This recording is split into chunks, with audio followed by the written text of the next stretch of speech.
Welcome to the Horror Hangout, a podcast where film fans watch the best and worst horror movies of all time and talk about them. My name is Ben Errington, and today I'm joined by regular co-host Mr. Andy Conduit 10. Hello, Ben. How are you? I'm very well, thank you. I hope you're well too. And we're also joined by a very, very special guest, Andy Cox, the producer and founder of Biohazard Declassified, a fan-run media outlet dedicated to the Resident Evil franchise. Welcome to the show, Andy. Hello. Thank you. Glad to be here. He's back. If you listen to our bonus episodes, you would have heard Andy talking about Original Sin, a Resident Evil fan project, which is funding now. And not just funding now, Andy, is it? It's doing ever so well. Oh, yeah. I mean, we are literally just shy of 10% off the full goal, 100K. It's surpassed all expectations. It's actually surpassed so much expectations. Indiegogo's reaching out to us to put it on the front page, put it on the hero banner. So it's a really big deal. Again, I say it's just a fan project. We are asking for a reasonable sum. But this is just a fan project. So we're quite literally living on cloud nine. The pressure's on. We still want to keep the momentum up, but we're very happy with how the campaign is progressing.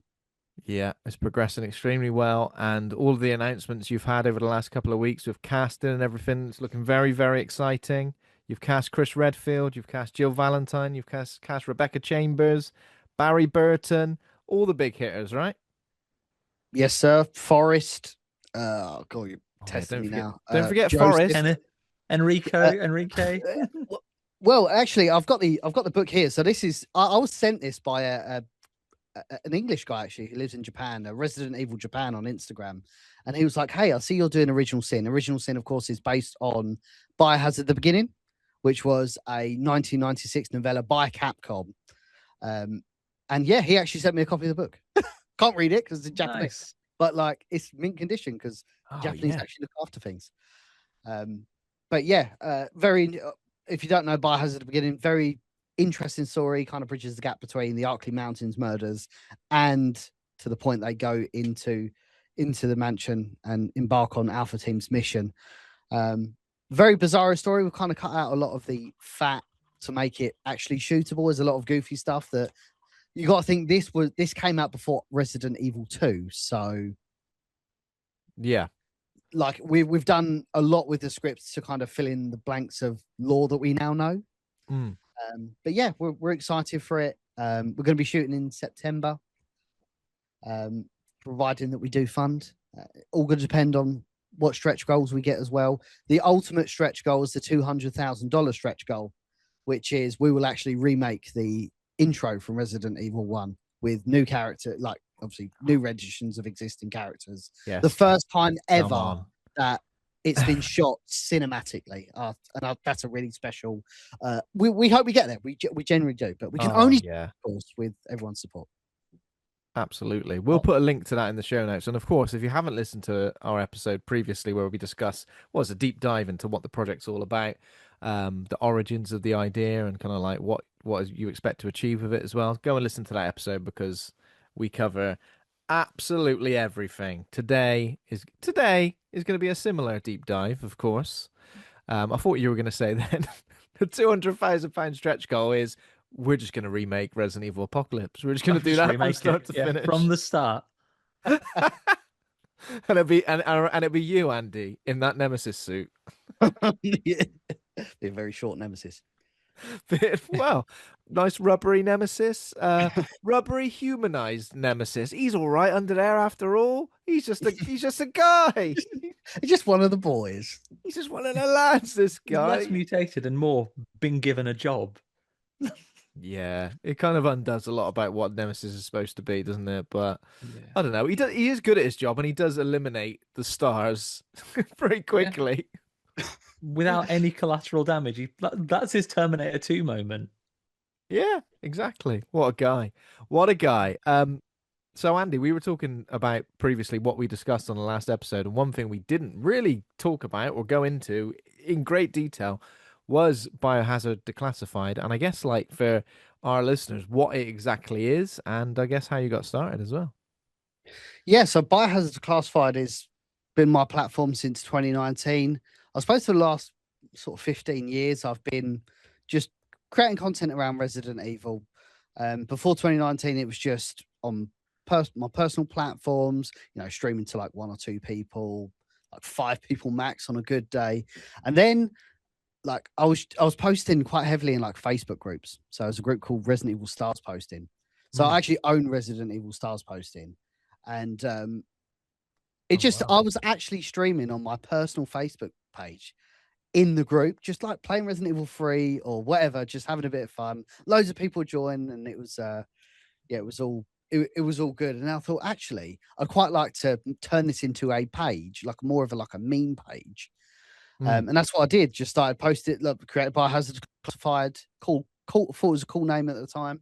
And yeah, just started posting memes and interacting with the community, started streaming on that.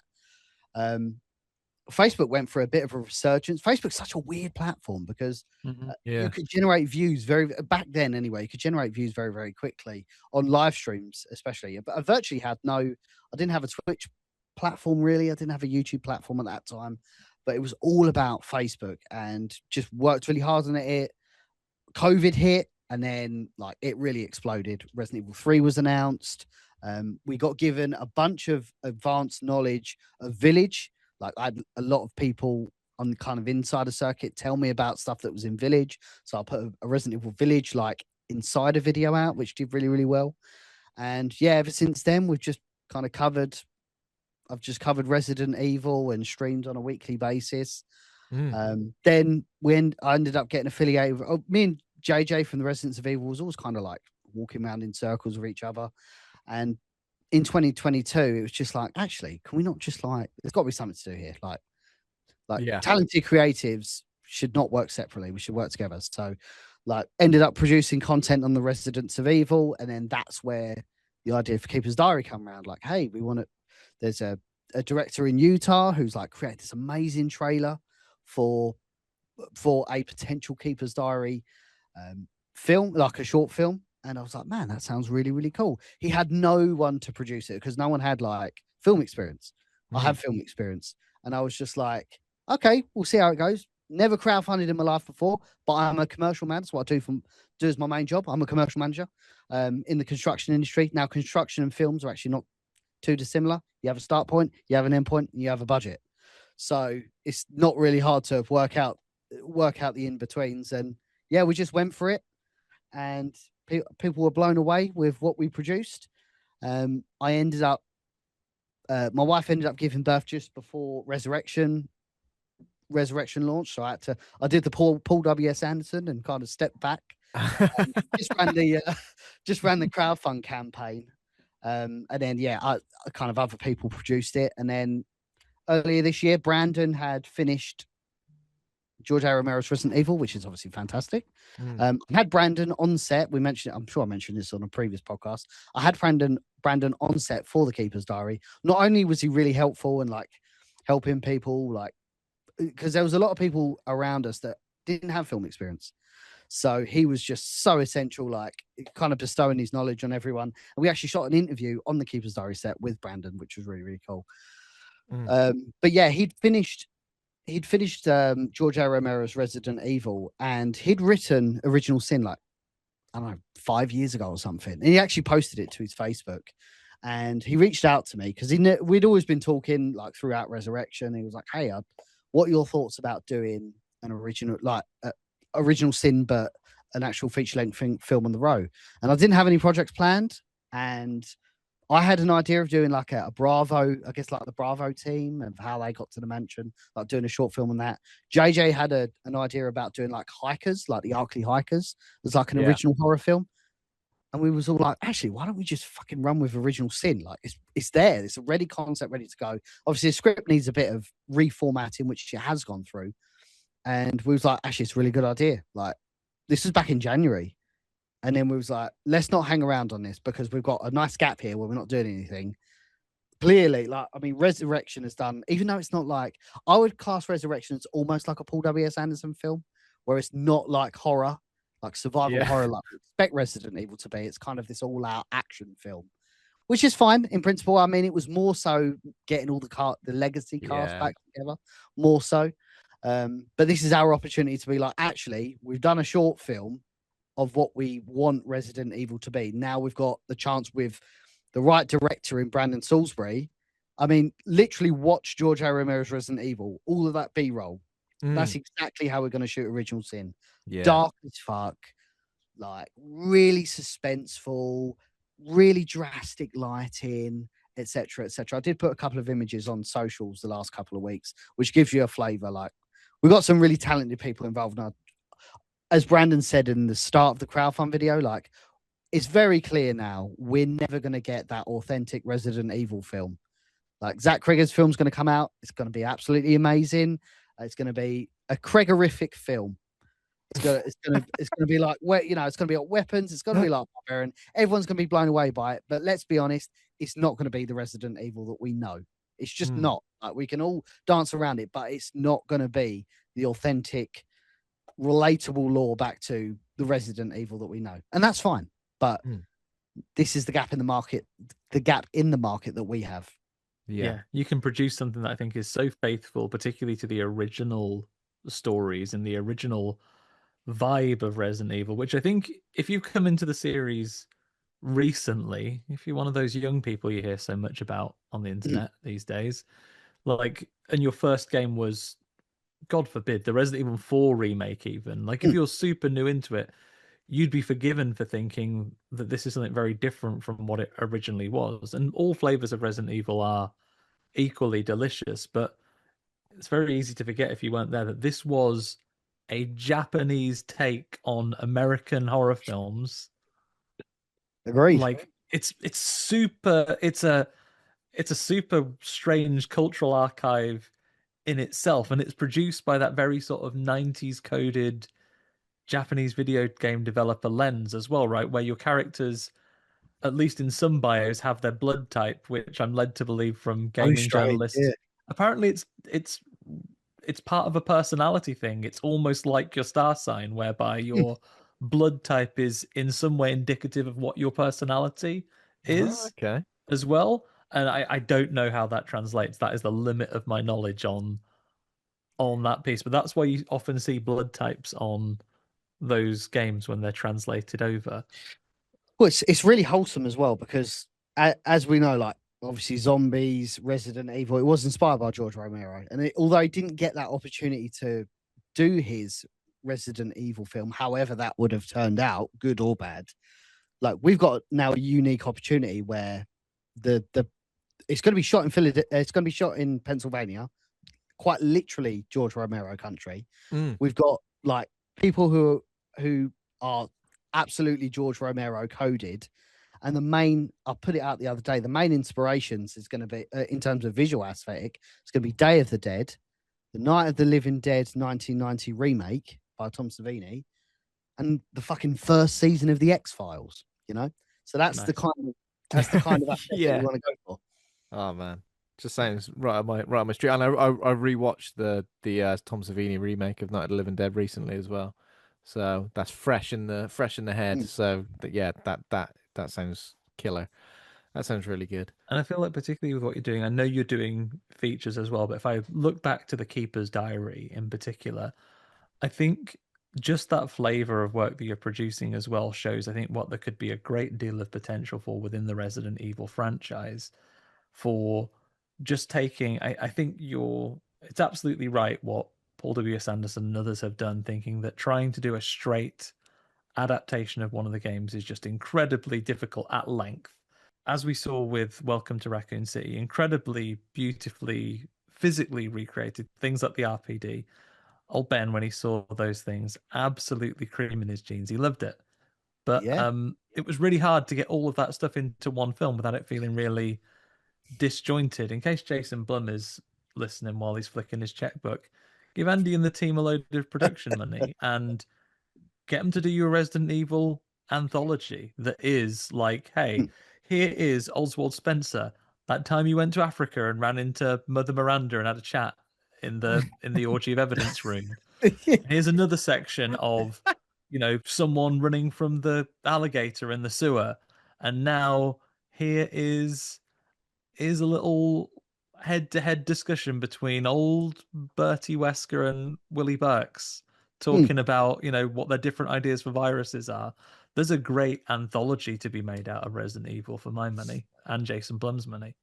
And just building on that point, like, I do sympathize with Constantine film to an extent. I still don't believe they understand what Resident Evil is. I think they believe it to be a quite literal post-apocalyptic type event, when I believe that Resident Evil, the formula is actually based inside the kind of epicenter of the outbreak rather than what happens afterwards. Yeah, I agree with that. So I do sympathize that it is difficult to make a piece of content based on existing media. Like, let's take Resident Evil 1 and even Welcome to Raccoon City. The reason why they made Wesker so weird and Leon so weird is because we already know these story arcs. We already have seen these characters being played out. So to give Wesker this, is it all worth fighting for vibe was absolutely silly. And to make Leon is very naive in Resident Evil 2. He's naive to trust Ada. But he's very headstrong. Like, when he engages with Ben in the RE2 remake, and he's like, no, like, fucking Irons has put you in this cell for a reason. I'm a fucking cop. You are staying in there until I find a bit of clarity on this event. Yeah. So, but the point is, like, these events have already been played out. That you can play these events like with your hands. And I totally get, and I totally sympathize that it's very difficult to create a one-to-one version of that because it's already been played out. That's why it's stuff like The Keeper's Diary is brilliant, because it's a note. So we've got the opportunity to show people what that visually looks like. And that's why this concept of Biohazard at the beginning, Original Sin, works, because no one's really, this is an official piece of Resident Evil literature. Like, no one has seen this. It's got a couple of like photographs in it or illustrations, but no one has seen this. This is such a good event to tell the story with the characters that we know in an area that we want to see. We want to know what they were doing between finding out about the Arkley Mountains murders and getting to the mansion. Like, for example, we want to see that what was the Stars team dynamic like when they were just in the office shooting the shit. We've got that in Original Sin. What was the feeling of the Stars members when they found out that, like the start of Resident Evil 1's, that there were people eating people, like they were finding corpses and the victims were apparently being eaten by other humans? That's insanity. We have that in Original Sin. That initial shock, like, what the fuck do you mean? People are getting eaten by people. Like, this doesn't happen. Yeah. And that sounds so exciting. And that one of the teams has gone in and they've lost contact with them. Yeah. What the fuck? Yeah, and for example, that they've lost contact with Bravo team, and Brian Irons is like, well, they'll be fine. They're an elite team. They will be absolutely fine. Give them a couple more days. And Wesker is saying, no, I'm going in there and I'm going to get my fucking boys out of there. Because you got to think as well, Wesker isn't, at this point, is not this eugenicist demon that he ends up becoming. He is, because obviously that's the twist of Resident Evil 1, is that he is actually an evil person and all of this is set up. At that point, he is the leader of men, leads from the front, and he's going in to get his boys out. And Brian, if I know you've got a mayoral election coming up, I would really hate for you to have a PR disaster because and our Bravo team die because you were careless in deploying us into the fight. Like shit like that we want to see. Absolutely, man.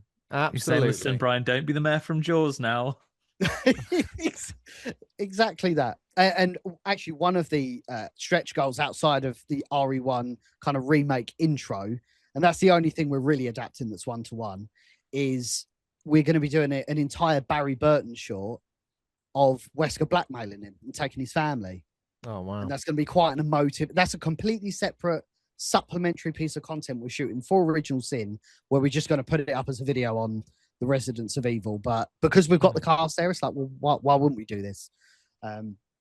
But that's another piece of, like, we're calling it the Last Will and Testament, after the file that you find in the mansion on the second floor.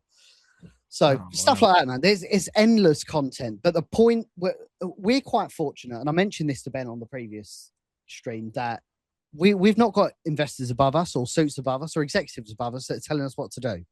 So we are actually really, really lucky. We have put out a vision to the universe, and it's up to the market to decide if they want to back that or not. But ultimately, if we do back it, those people don't, and this sounds really, really rude, but those people don't have an input on our output. Whereas you people haven't like got to have, people like Paul W. Sanderson, no doubt has executives breathing down his neck, telling him what Resident Evil is. Yeah, and they'll be like, where is the scene where Wesker takes those pictures of Rebecca in her basketball uniform? Otherwise, how will we know that those pictures get in there, hidden in his desk? And there's a bit where he goes, I better hide this really carefully on my desk. Someone's going to have to look at my desk 40 times if they're ever going to find it. Please put that in original sin. And they're not even incriminating because it's literally just the roll of film that would then have to be developed. That's how careful he is. He knows how that's going to look. Well, in Requiem, you just like walk up to the desk, open the drawer, it just falls out. It just falls out, yeah. So with that little his rising rookie Rebecca. Absolute dirty. He's really done a personality hire there, hasn't he? She is brilliant. And what about that memory condition she's got where if she has a traumatic experience, she'll forget about it moments later? Well, this is why, like, obviously, we'll talk about Code Veronica remake, of course, but this is why there is an argument for an actual Resident Evil 1 remake on the RE engine, because there isn't a unified ending to Resident Evil 1 because of the two characters. And then you've got stuff like that where it's like, obviously, Rebecca's gone through this completely different experience. Yeah. Yet is like a complete damsel in distress in RE1 again. It's so puzzling because it's not even like you can forgive the original Resident Evil 1 because Resident Evil 0 wasn't out, but they were literally developing Resident Evil 0 and 1 at the same time. Did no one else speak to the other team and go, actually, Rebecca's got a completely different personality?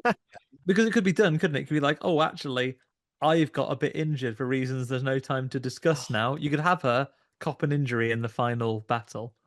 Yeah. And Billy go, I'm really sorry, but your team's just over there. I'm going to have to run because I'm a fugitive, never to be seen again.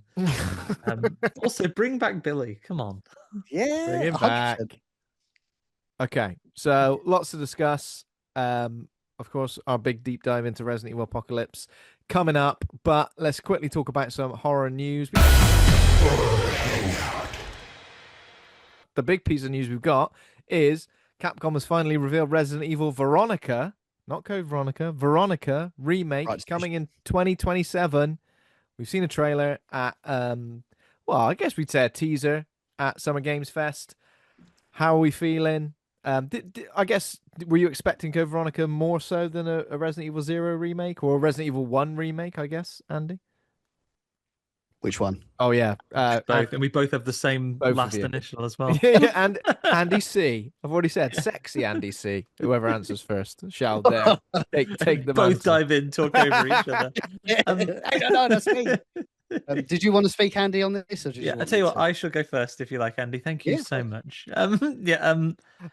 I've been expecting it for a while. I kind of expected it before 0, but with the rumors of them remaking 1 as well that were beginning to circulate, I did sort of wonder, geez, are we going to see a second remake of the original before we get Code Veronica, which for me was the one that was in most desperate need of a remake, quite frankly, just because it came at the very end of that period. I know it got a PlayStation release. It was coded for the Dreamcast, which didn't sell phenomenally globally. So I think the lowest number of people have had the chance to experience it. And, Claire's story is kind of a blind spot, the middle of it for a lot of people. So it made sense that was going to be the next one. And it's such a rich story, and it looks like from that teaser trailer that they have expanded it. So we see her, we see her actually coming to France looking for Chris. And, it's told in the original Code Veronica as just it's something in the book. Claire has gone to France looking for Chris, and the first we see of her is the opening cutscene, her sprinting with them, trying to gun her. Not a zombie outbreak at this time, remember. This is just Umbrella gunning, like sending a helicopter gunship to shoot up one of their offices because she's broken in. They recreate that in Resident Evil Apocalypse, don't they? They did, yeah, They they did, did. they do. Yeah. As soon as it was Oh. happening, I was like, "Fucking go, Veronica!" Also, Claire mass murdering a bunch of like people as well, shooting some barrels. Yeah. That's always fun. Just security guards doing their course. job, which is to maintain security of your top secret pharmaceutical site. Bang! A woman has broken in and is shooting people to death. The headlines aren't going to paint you favorably, Claire. Also, the Umbrella helicopter, like absolute Hail Mary in the side of the facility. Yeah. Like there wasn't any other option. Just don't leave red barrels around. You should know that. I feel like there has to be there must be like an A-team thing or like a Batman versus Superman thing where someone already goes, thankfully, they were spraying for bugs today, so everyone was sent home early. There's no one else in there. Zero collateral damage. But yeah, I'm looking forward to this. I think the way they've advanced the storytelling now, with all of the modern games, also the way the engine works now is pretty much flawless. Like if you like what they're doing with this engine, unless it's completely not the type of game you like, mechanically this is going to be an incredibly sound game. They kind of can't lose with this, I don't think. No. And it is going to be third person, isn't it? I think a lot of people were saying because the trailer was in first person, it might be a first person game, but I'm pretty sure it's third person, isn't it? I think that was based for the character reveal, right? Yeah, although Requiem you could change it, right? So yeah, I mean, if they've got that for accessibility, that would be kind of cool. But Resident Evil fundamentally to me is a third person game. Yeah, absolutely. And again, like when this trailer started, you could just tell it was that RE engine thing, couldn't you? You could even some of the decal in like this interior, you're a bit like, hang on a minute, this looks a little bit like the care center in Requiem. It does. It really does. So yeah, super excited for this. I mean, with it coming out in 2027, that essentially means we're getting a Resident Evil game a year. So Resident Evil fans, new FIFA, I guess. It's the new bloody FIFA, isn't it? Selling it to CEX for 50p the year after. No. You'll sell it to 50p. They will then put it back on the shelf at 25. 25 quid. Which of the characters in Resident Evil Code Veronica are you most likely to, looking forward to see getting a glow up? So obviously we've seen Claire, we've seen what will Chris look like this time? Who knows? Yes. But which Ashford of the one-off twins, characters are you mostly looking forward to seeing? Ashford twins. To see if they go like super over the top ridiculous with them as they are in the original. Or if they dial it back a bit. I don't know. Whether Claire's line about "you filthy cross-dresser." I know. Maybe Claire Redfield will get uncancelled after her. There's quite a few. Yeah. There's quite a few things I have to change about. Like, and what I know the whole modern audience like argument and all that fun stuff, but it's just gonna be debacle after debacle if they don't change it. There's also like Steve 17 in the original. Yeah. And like he tries to kiss Claire in her sleep, which is kind of weird. And then like Claire kisses him, like, and she's like, I don't know, 22, 23 or what? Or actually, I think she might even be 19. But yeah, it's kind of, there's things that they're going to have to like modernize. But I mean, it looks like they're going to the like 11th degree on this. Like, you could actually tell from the trailer straight away that it was Resident Evil Cobra. I didn't realize it at the time, but there's the umbrella facility in the background. There's little umbrellas. Oh, okay. On top of it. But that trailer is just so good, actually. Like thinking about it now, like you walk into Chris's room and there's a direct reference to Resident Evil 2, actually, because it's a mess. So like his desk, desk in the stars thing, like, it probably reflects his personality or whatever the wordage is. But yes, you've got that. You had the Resident Evil RE Engine file on the table, which I was like, dead giveaway. It's Code Veronica.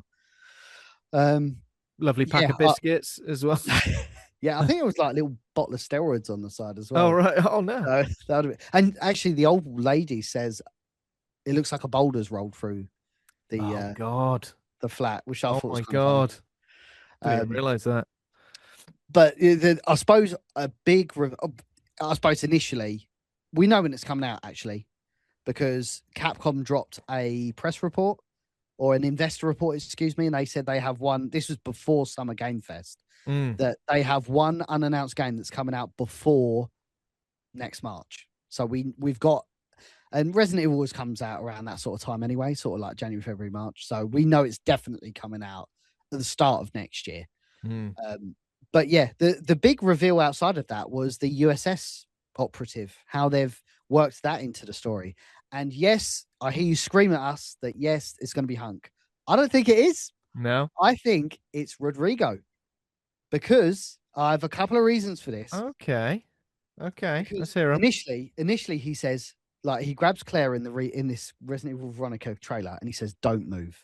Who says "don't move" at the start of Code Veronica? That's right. Rodrigo. Yeah. Also, on top of that, there is a file when you and I only played Code Veronica the other day, so there's a file at the start where Rodrigo's sitting there, and you walk out the little prison gates, and right there it says that Rodrigo was stationed in Paris as part of Umbrella's Paris unit. Okay. So it has to be Rodrigo. And we give him a bit more character development, get a little bit more time with him instead of the old, all right, I'm going to let you out because everything's fucked and I'm going to sit here and die because I haven't got hemostatic medicine. All right, I've got some. I'll be back for one more cutscene. Like, yeah, it will help him build up that character a little bit. And I think it does kind of, you mentioned like the visual makes it look like the Hunk character. But similarly, in the same as the commander that Leon fights at the end of Requiem, you're going to have the endless debate. Is that him and that's the end of his story, or is that literally someone else? I think they kind of build that mythos up a little bit because then they can make a platinum selling Hunk game. I mean, technically on paper, like in the game files, obviously it's been data mined to oblivion now, but Requiem has the commander has the same voice actor as Hunk, and he's actually labeled as Hunk on the model in the game. Now the Code Veronica trailer actually does not sound like Keith. I think his name's Keith Sutherland, something like that. Does not actually sound like him at all. So, I obviously it's not 100% confirmed. It may well be Hunk, because Hunk also has an argument to be at Code Veronica, because there's a file in Code Veronica where he's talking about, we was transporting a biological weapon, and like no one told us it was a biological weapon or something. Let us know next time. So it's literally called Hunk's report in Code Veronica. And obviously the training facility was the training facility for the USS operatives. So that's the link back to Hunk. So yeah, we're in Resident Evil season. This feels like UFC International Fight Week. Like everyone's losing their mind. We're once again like full steaming ahead towards another Resident Evil release. I suppose the big query is, I think this is the first time in Resident Evil history that we are getting a new game, but we are also getting DLC for an old game that's still coming out. An older game, excuse me, that's coming out. So be interesting to see how Capcom kind of... interesting to see how they balance that. But yeah, super excited, looking forward to it. I'm sure we'll report on it as we find out more. Up until the release in 2027. A couple of other bits of horror news. So we've got a couple of other games announced as well at State of Play, and I think I'm not sure if this was Summer Games Fest. It might have been State of Play. Alien Isolation 2, obviously that's already been announced, but we got some more bits and bobs, didn't we? There's an official reveal, and I don't think we've got a release date, but it's taking place on a colony known as Kurosaki Station. And it's going to bring players face to face with the bloody Xenomorph all over again, with a brand new setting, story, and protagonist. A brand new protagonist as well. I didn't even realize that. So yeah, this was Summer Games Fest. So yeah, everybody excited for that. And Andy I'll go Andy BD. There we go. Instead of Andy CT, Andy BD. You play Alien Isolation? You found that one? Yeah, I remember when Alien Isolation come out, and it kind of like blew everyone away, and then like Creative Assembly just went quiet. Like everyone kind of forgot how good Alien Isolation was, and there was always talk that there was going to be a sequel, but then we had the Left 4 Dead clone Alien games. Oh yeah, top-down Alien games and the VR Alien games. But it's like, dude, where is Alien Isolation 2? So could not come at a better time. Survival horror, like it's stock value is just through the roof at the moment. Yeah, So. especially that horror, survival horror and horror games, like the amount of new stuff we've got coming out. Obviously, the Hellraiser game, Saw Genesis. I'm going to talk about that in a moment. Alien Isolation, the new Silent Hill, Townfall, Resident Evil Veronica. What a time! And Silent Hill remake. yeah, yeah. Oh God, of course, the original Silent Hill remake as well. Yeah, Yeah. Andy CT, Alien Isolation 2. You're Big your fan. game. Like I Big fan. loved Alien Isolation. It was one of the few games in the last modern few years where I actually got something when it came out brand new. I usually do that, but then I actually played it immediately rather than put it in my like game library to devalue for a year before I get round to playing it. So I got straight on it. I was robbed of the no deaths achievement by my dog making a noise when I was hiding. The Connect dobbed me in. Yeah, like tremendous use of technology, incredibly tense gameplay. Genuinely one of those games where rather than absolutely blitzing it, I did really have to go through chapter by chapter and go, right, one chapter's enough for this session. This is too stressful. I'm going to go and do something else for a little bit. And then would come back the next day for like another, like I really got into it in like a really episodic nature. And it wasn't until the last 2 or 3 chapters when your stress has peaked where it went, right, I'm sprinting to the end of this now. You can feel like it's closed now. And I think it's by design because by the end you hide a bit less because you do have a flamethrower to fend it off a little bit. And I was running, trying to get desperately to the end there. But underrated in that game, Xenomorph, obviously a terrifying threat. The synthetics are horrible. Oh yeah, and they're not put off by being set on fire, choking you out every which way. Trying to shove a magazine down your throat. Yeah, rolled up copy of the Guardian coming right at you. Yeah, such a great game. I think I saw something the other day that someone was like saying, "Oh, bloody gamers got it so hard at the minute, nothing good coming out," and they're like, "What?" Like, I think at the moment, like the problem with games is that there are too many. Like, especially if you've got quite eclectic tastes, so much incredible stuff and so much huge nostalgia stuff coming out. You got what? More Resident Evil for days, obviously, but your other tentpole franchises. There's more Tomb Raider coming, as well as the like incredible remasters of all your original favorites. You texted me yesterday, Ben. I think it's horror adjacent. Spyro's on his way back. Little dragon lad. It's really horror adjacent. He's a dragon. They're remaking Spyro? No, new one. Totally new one. New one, yeah. New one. Totally new. I mean, the only thing I will put my foot down on is if I don't get to beat the shit out of Moneybags at the end. Oh, yeah, he's a tiny. Fucking Ocarina of Time remake as well. Ocarina of Time remake. All happening. Yeah, all happening. And we got what? A Star Fox remake like in 2 weeks. Is that in 2 weeks? Oh my god. Yes, at my birthday. Dude. Oh yeah. Birthday Santa brings me. Oh, brilliant. By which I mean buy it myself with my adult money.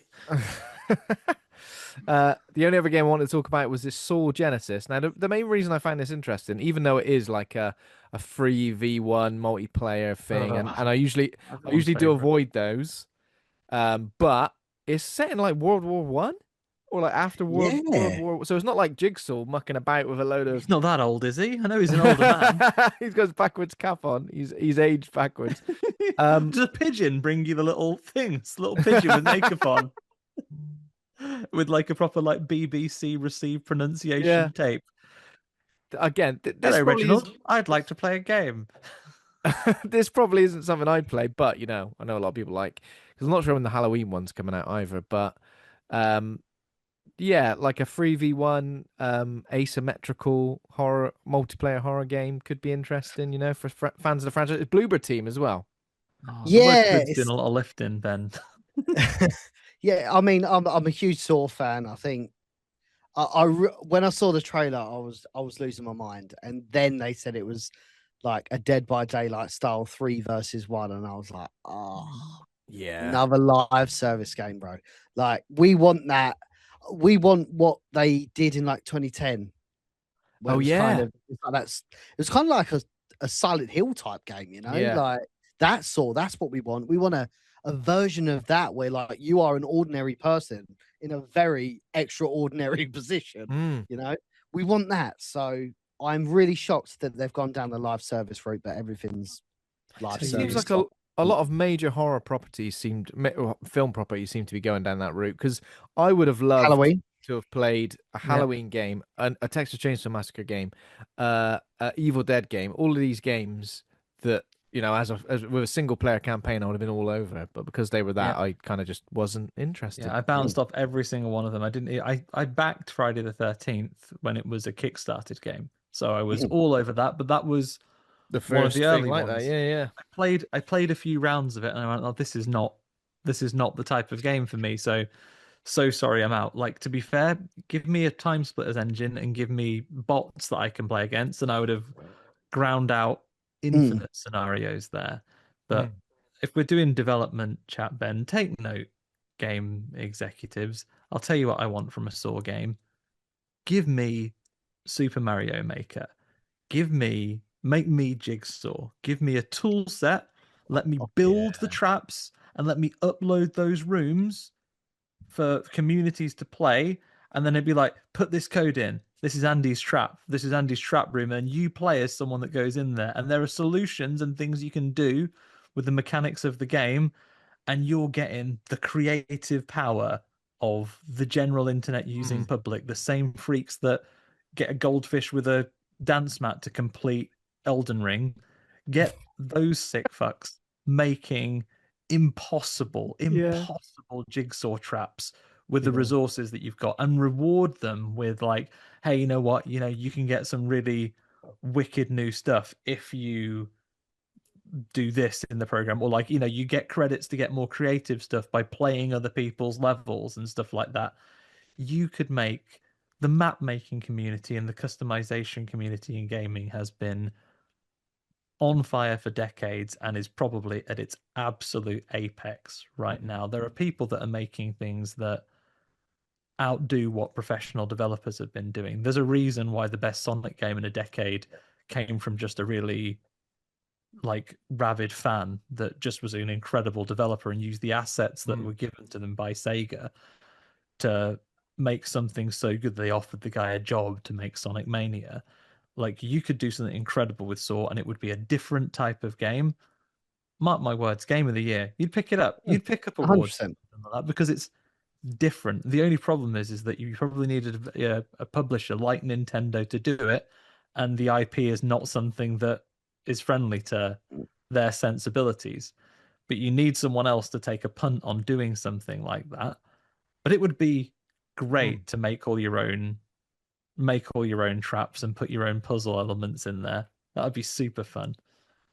Yeah, I'd be up for that, I'd definitely. get a copy of that. 3 versus 1 though. Seen it. Seen it. Yes, I think everyone's seen Dead by Daylight, and they obviously want a piece of the pie if they're not already licensing with Dead by Daylight. So, very massive pain in the arse. And again, like, no more live service slop, please. No. Don't do that when actually I was going to say when Outbreak, if they remake Outbreak, it probably would be like that, wouldn't it? Potentially, maybe not. But its fundamentals are still like, you can still play Outbreak as a single player game, I guess. Yeah. So yeah. And the last piece of news I've got is that the In Search of Darkness docuseries is heading back to 1970s. I think it was only a matter of time. Obviously, they recently did the second half of the 90s. They obviously did the 80s as well. But back to the 70s, this was probably where I wanted it to go next, even though I think a lot of people wanted 2000s. But I think go back, sort out the 70s, and then come back to the 2000s, please. But I'll definitely be watching this. This is right in my wheelhouse. A multi-hour long documentary. So I'm all over that. I don't know. Have you seen the horror game version of this, Andy BD, called Terabytes? There's like a horror gaming documentary series from the same guys who made In Search of Darkness, Creator VC. Not super familiar. Yeah, it's good. Yeah, it's good. It's like, I think you'd enjoy it. Loads. Absolutely. What's it called? It's called Terabytes, but bites with a Y. And terror, like yeah. Terror it's, like scary, bites like computers. yeah, it's just all about horror gaming, and it's good. Very Obviously, good. there's lots of Resident Evil stuff in there as well. But yeah, a 1970s movie version, well up for that. Andy CT, you up for it as well? Yeah, I am. Like, it's always difficult with In Search of Darkness because they obviously kicked off with horror's greatest genre, like horror's greatest decade, Yeah, with the 80s. But I'm in for a 70s one. They always do interesting things. They always get engaging speakers on and things like that. And obviously, then they're just saving the 2000s and modern era one, so there's a little bit of space, and two, so we're available to be on it, I'd imagine, because yeah, I reckon so. what talking heads from the world of horror pop culture commentary you're going to get that are more relevant than us? I agree. I agree. That's all I got for horror news. Anything from you, Andy? A couple of bits from the indie scene, Ben. Just a reminder from last week. Our old mate Raddy Nikolov Deadly Scare, their Indiegogo. Well, we've been talking Indiegogo campaigns. You know what? They're going live as well now. I got my wallet out and back to them over the weekend. So again, if Hell you yeah. like what we talked about last week, we don't need to say it again. We'll be posting videos and stuff as they release more content, but do check that out. It is live now rather than imminently about to go live last time we spoke. Yep. Amazing. Yeah. Anything else? That it? So all the news for this week, I think, Ben. Okay, right. So before we get into the film of the week, let's quickly mention anything we've seen in the last 7 days we wanted to talk about, horror or horror adjacent. Have you seen anything, Andy? Andy BD, you seen anything, or have you just been gaming this week?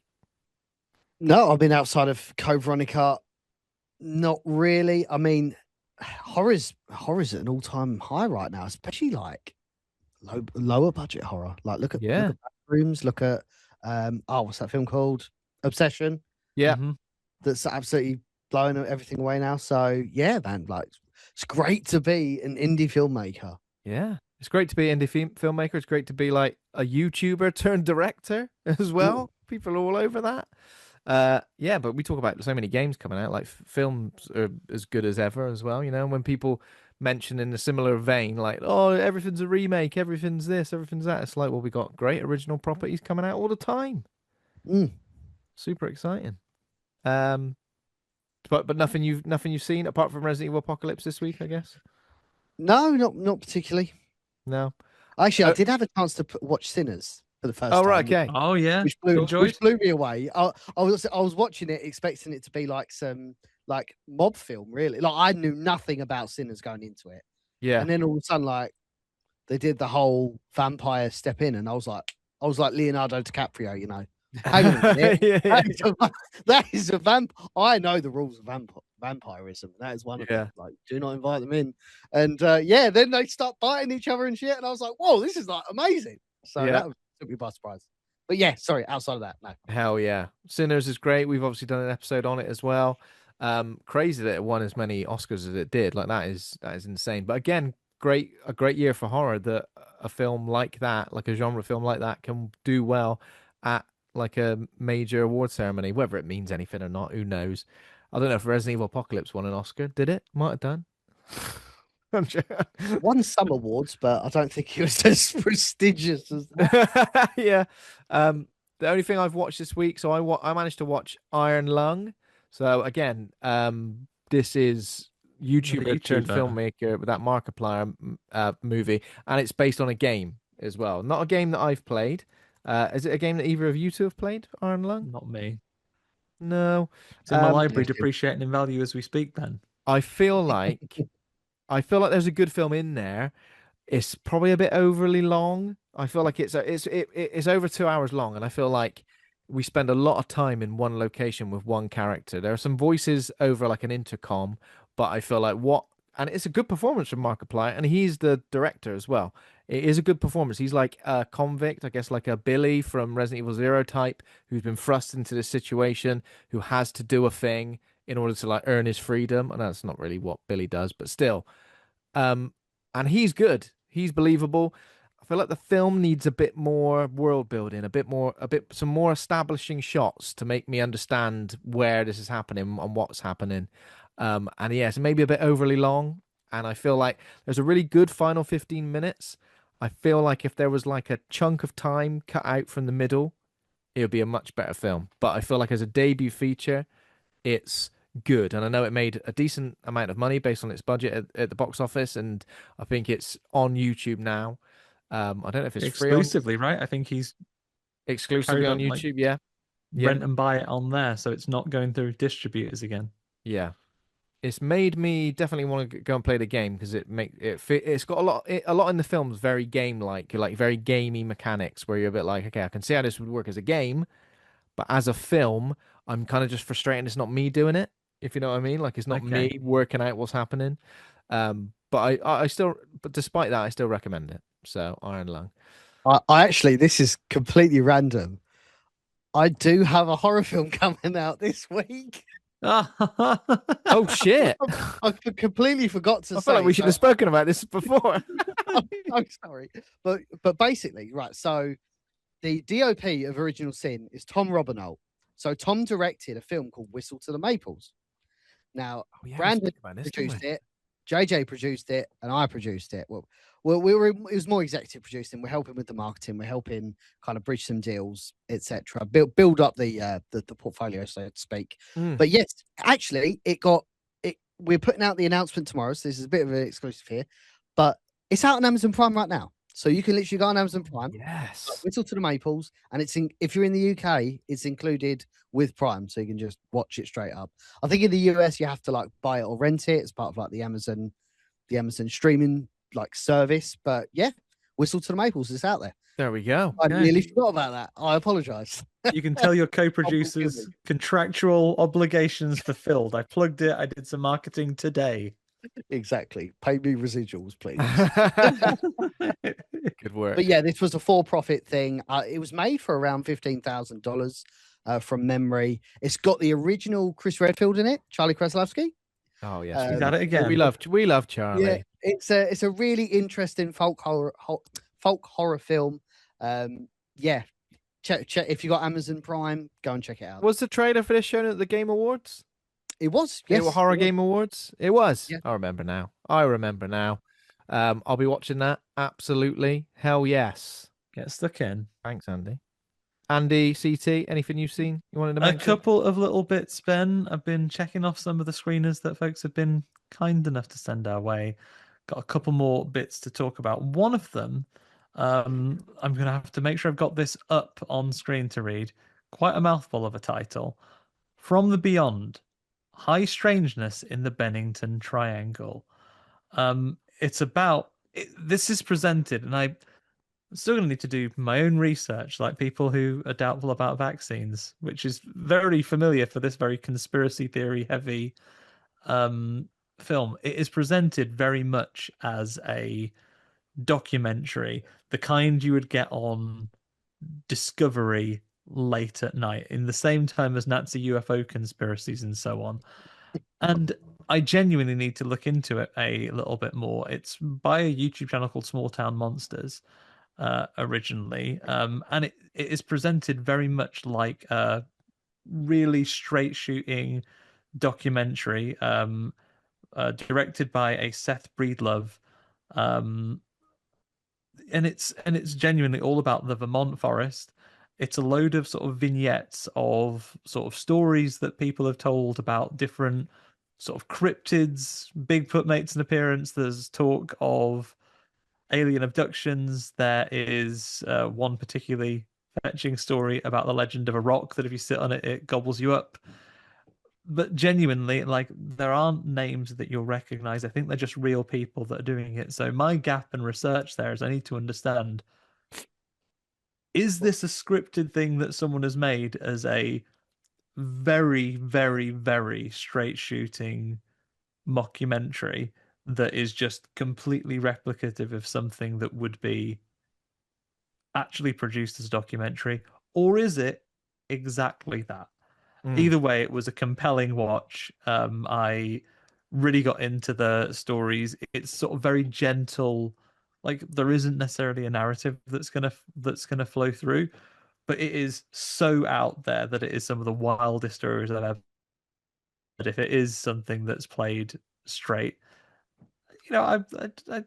this is worth checking out and watching. Particularly, I don't have the details in front of me what the release schedule is, but it was interesting to watch a little bit of the generative AIs about the about some of the recreations when it shows to it, which not for everyone's taste. Let's be fair. We live in a rich tapestry of a world. I hate it. So I don't like those bits, but I'm almost more forgiving of it in this context because it does make it feel like a low budget Discovery Channel documentary. So What's it called again, Andy? Sorry, I might missed that. For it's called From the Beyond, High Strangeness in the Bennington Triangle. Oh, that's the name of it. I thought that was you just giving me a lovely intro with No, that. that isn't the intro. That is the title in That's its the title. entirety. Interesting. We also heard from a gentleman by the name of M.W. Daniels. I'm going with gentleman. I've only got their initials in front of me. In front of me there. When I check their email, it may be that they've signed off with a female name. So I apologize if I've misgendered you, MW. You're just covering all bases there. Yeah, but their film, Beyond Mamushi, it's about it's a independent psychological thriller about a couple both facing some struggles in quite a toxic relationship. The man in the relationship is emotionally abusive, and it's about this woman who finds a card in their house as they move in, like a crumpled up card for a psychotherapist who she calls for help. A mysterious woman comes around and says, "Oh, I've been trapped in a relationship like yours. Is his birthday coming up?" "Yes, it is. Here's a knife. Murder him on his birthday." And it's about her building up to this thing. Like, it's a real Jesus. pressure cooker of their relationship, which is kind of akin to what you see on for UK listeners. It has that kind of real feeling of pressure when you have like an abuse situation in one of the soaps that you see running, where there's a real volatile character, and their relationships go from, "Oh, we're being nice," and it's always on those eggshells that something's going to go horrible again. It is very, very directly an independent horror movie. It is set in a domestic situation, so you're going to see what are young actors early in their careers doing, shooting in a normal property. You're not going to have the weird and wonderful events you get from the Bennington Triangle, lads. Don't worry about it. It is very grounded. It is highly driven by the performances, which I really enjoyed in all cases. Really solid performances, particularly from the two leads. It almost reads like and watches like a stage play that you just happen to be sitting in the front row of. But there's some good, solid acting talent there. It is lo-fi and not flashy. You're following this for the characters, and you know what? I enjoyed it. It was something I was gripped by. And let's own my biases. When I started this, I thought, we have this trailer to get through. I do want to watch other films that we've got on there, but this one's on here longer, so I'm going to get onto this first. And I'm going off the high octane thrills of Resident Evil Apocalypse here, but this really gripped me in it. I was through it without, and it's probably on the cusp between short film and feature. It's 50 minutes. Oh, nice. So Okay. I will find the details so you can do a post of this, Ben, when I've got the release details. Okay. It wasn't via a distributor. I heard this. It's from the filmmaker themselves. So Okay. I will. The link I had to it was unlisted YouTube. So I will get the details for them for release, and we will share that with everybody in case that takes their interest. But apart Sounds from good. that, I've just been absorbing because I've had some big drives recently. So I've been slurping up into my ears podcasts from lots of our peers around the world, Ben, that do so. We're in a golden age of horror podcasting, but we're not like the Christian God, Ben. We're not jealous. So I'm gonna tell you about some of the other podcasts I've been enjoying. I'm not gonna say you're only allowed one horror podcast. Go to hell if you have Oh, any yeah. false idols. I've been excited the fact that Kim and M are back with a new episode out on House, the cult horror classic. That is out now. After we did a little bit of interacting on Instagram, I started listening to Horror Roulette. I listened to their first episode, which was all about Hellraiser. Really good, really funny. I think we would get on with them well. We'll have to talk to them about getting an episode because they're a funny bunch, Ben. I like them both. Nice. Rate Scary, I was listening to with Zara Mary. Lovely speaking voice. If her and Terrell Graham ever got together to make an audio book, sell me a copy. Yeah. That was great. I like her deep dive on the gothic horror genre that she was talking about there. And I listened today to Back Row with Chris and Chloe, which is not horror centric, but Chris has been on the show. We've met him at a couple of events.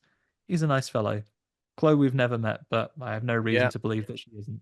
They talk a bit about horror. Loads of horror podcast listening this last weekend. I listened to Back Row as well. That was good fun. I like the game where he's putting Chloe's name into various films. That was fun. Yeah, that was laugh. Yeah, but is that it, Andy? That's it. Apart from, of course, the main event. The main event, of course, is worth the wait.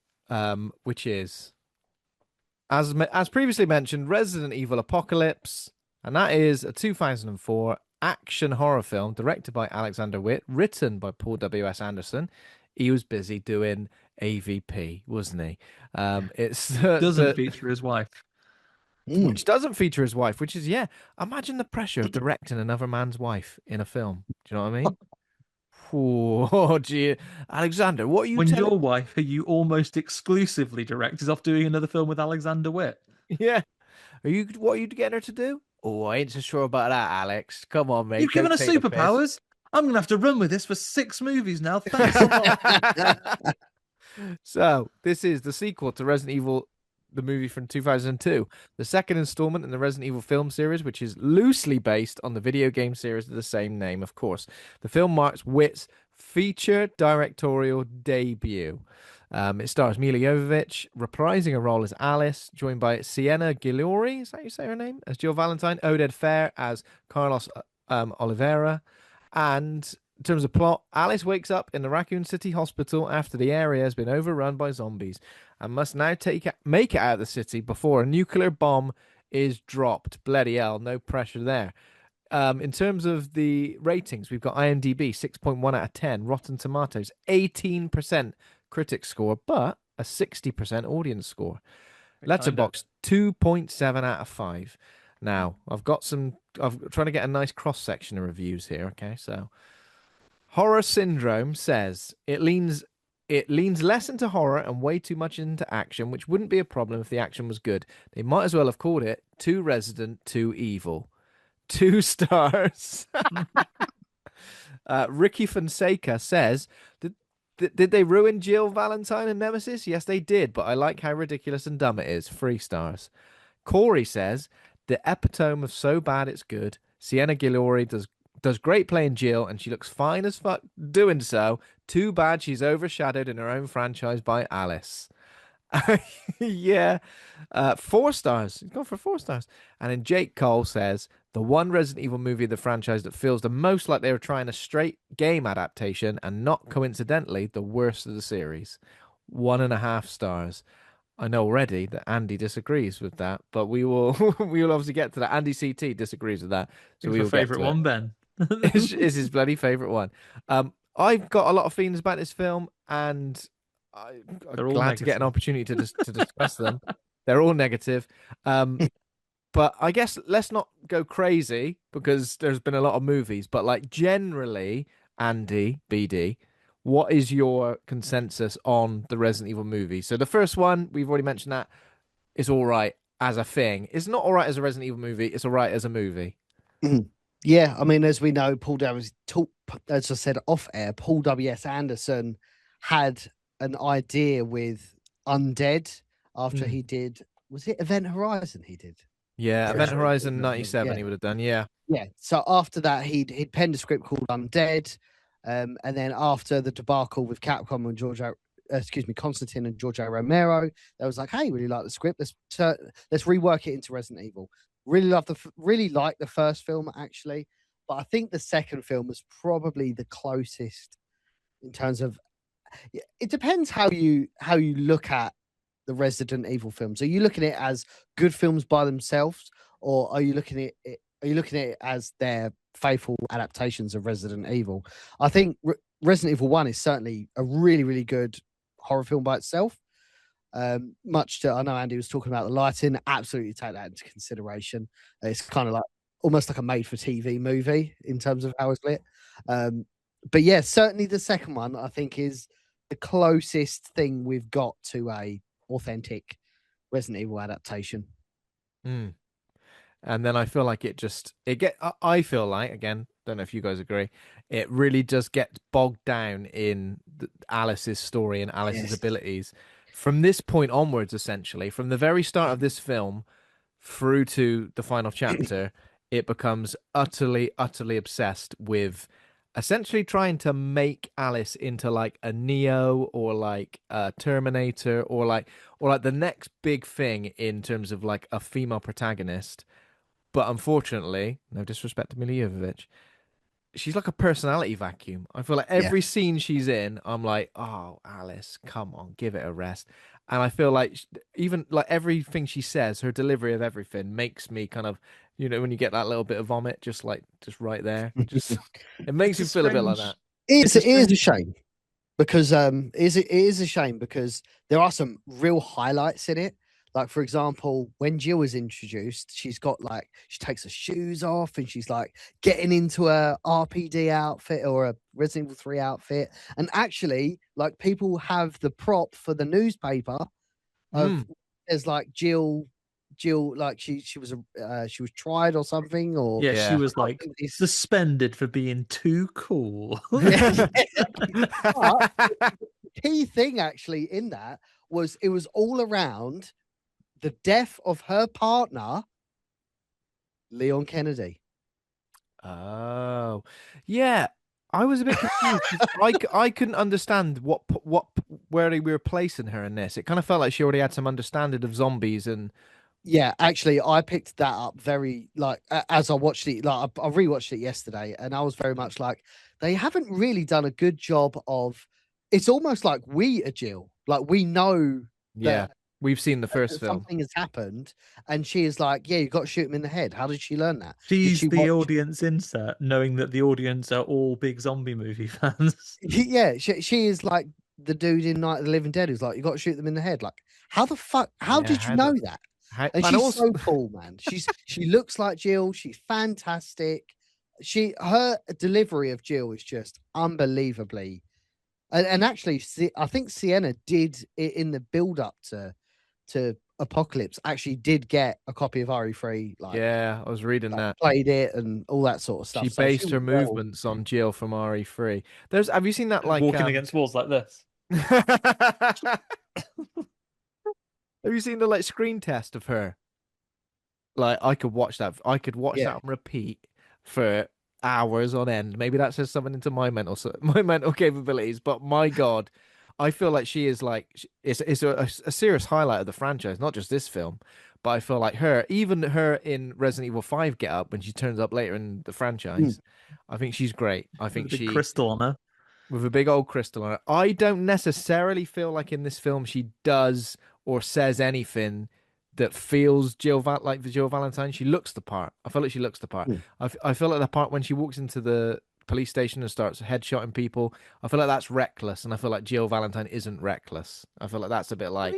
I think you could get away with that. I think you could write it because she knows. I think if you put in a couple of lines that indicate that Resident Evil, the film, Paul W.S. Anderson, was a thing that happened, but then the mansion incident happened separately, and we just didn't get a film of that. It feels like that's almost the story they wanted to tell. Like the mansion incident happened, but like that's really never explained. So if you're not a Resident Evil fan and you watch that for the first time, like you're probably watching it like, how the fuck did this go? Yeah. Give Jill the opening previously on Resident Evil instead of Alice, who's not in it till 20 minutes in. But they did. I thought they did a really one thing that Paul W.S. Anderson is actually really underrated for is his portrayal of Umbrella. Oh my word, he is I love it so much. It's such good world building. And like when they're all at the get the bridge gate, and you've got all like the hunk looking dudes with their Yeah. like everything's like umbrella, and just you can really feel out of all of it, you can feel that Umbrella just has its grip on everything in that town. Mm. That's that's one of the positives I take out of Apocalypse. They I kind wish of Umbrella didn't feel less and less like a caricature of a company, though, because now Umbrella seems quite plausible. yeah. Also, like I guess the big bad of this film is so cookie cutter that they do kind of like just replace him with the same person at the end, essentially, don't they? A very similar person, at least. And I guess he's supposed to be like someone else up in the hierarchy. Jorah Mormont, he Yeah, turns up at the end. matey boy from Game of Thrones. Yeah, with this guy, then you know he's evil because Westeros's biggest cuck. yeah, you know that. You know that the is it Kane the like the big bad in this? You know he's evil because he's got like a Bluetooth headset Oh yeah, Yeah, of in his course. ear. You know he's Bluetooth evil headset 'cause of and that. my haircut. And he gets done in by twisting his ankle. Oh, He tries to like take his own life. tries to But off himself. Yeah. also Jared Harris being in the film. Jared Like, Harris is I good in this. completely Yeah. forgot. Like he's a real standout. Original character, obviously, I think it's called Ashford. We'll look past that. They did a bit of world building where, like, Yeah. the T virus was helping his daughter, etc. But I actually quite liked that whole story arc with his daughter. Yeah, I mean it's very what did I compare it to? Like go and save my daughter. It is from something else.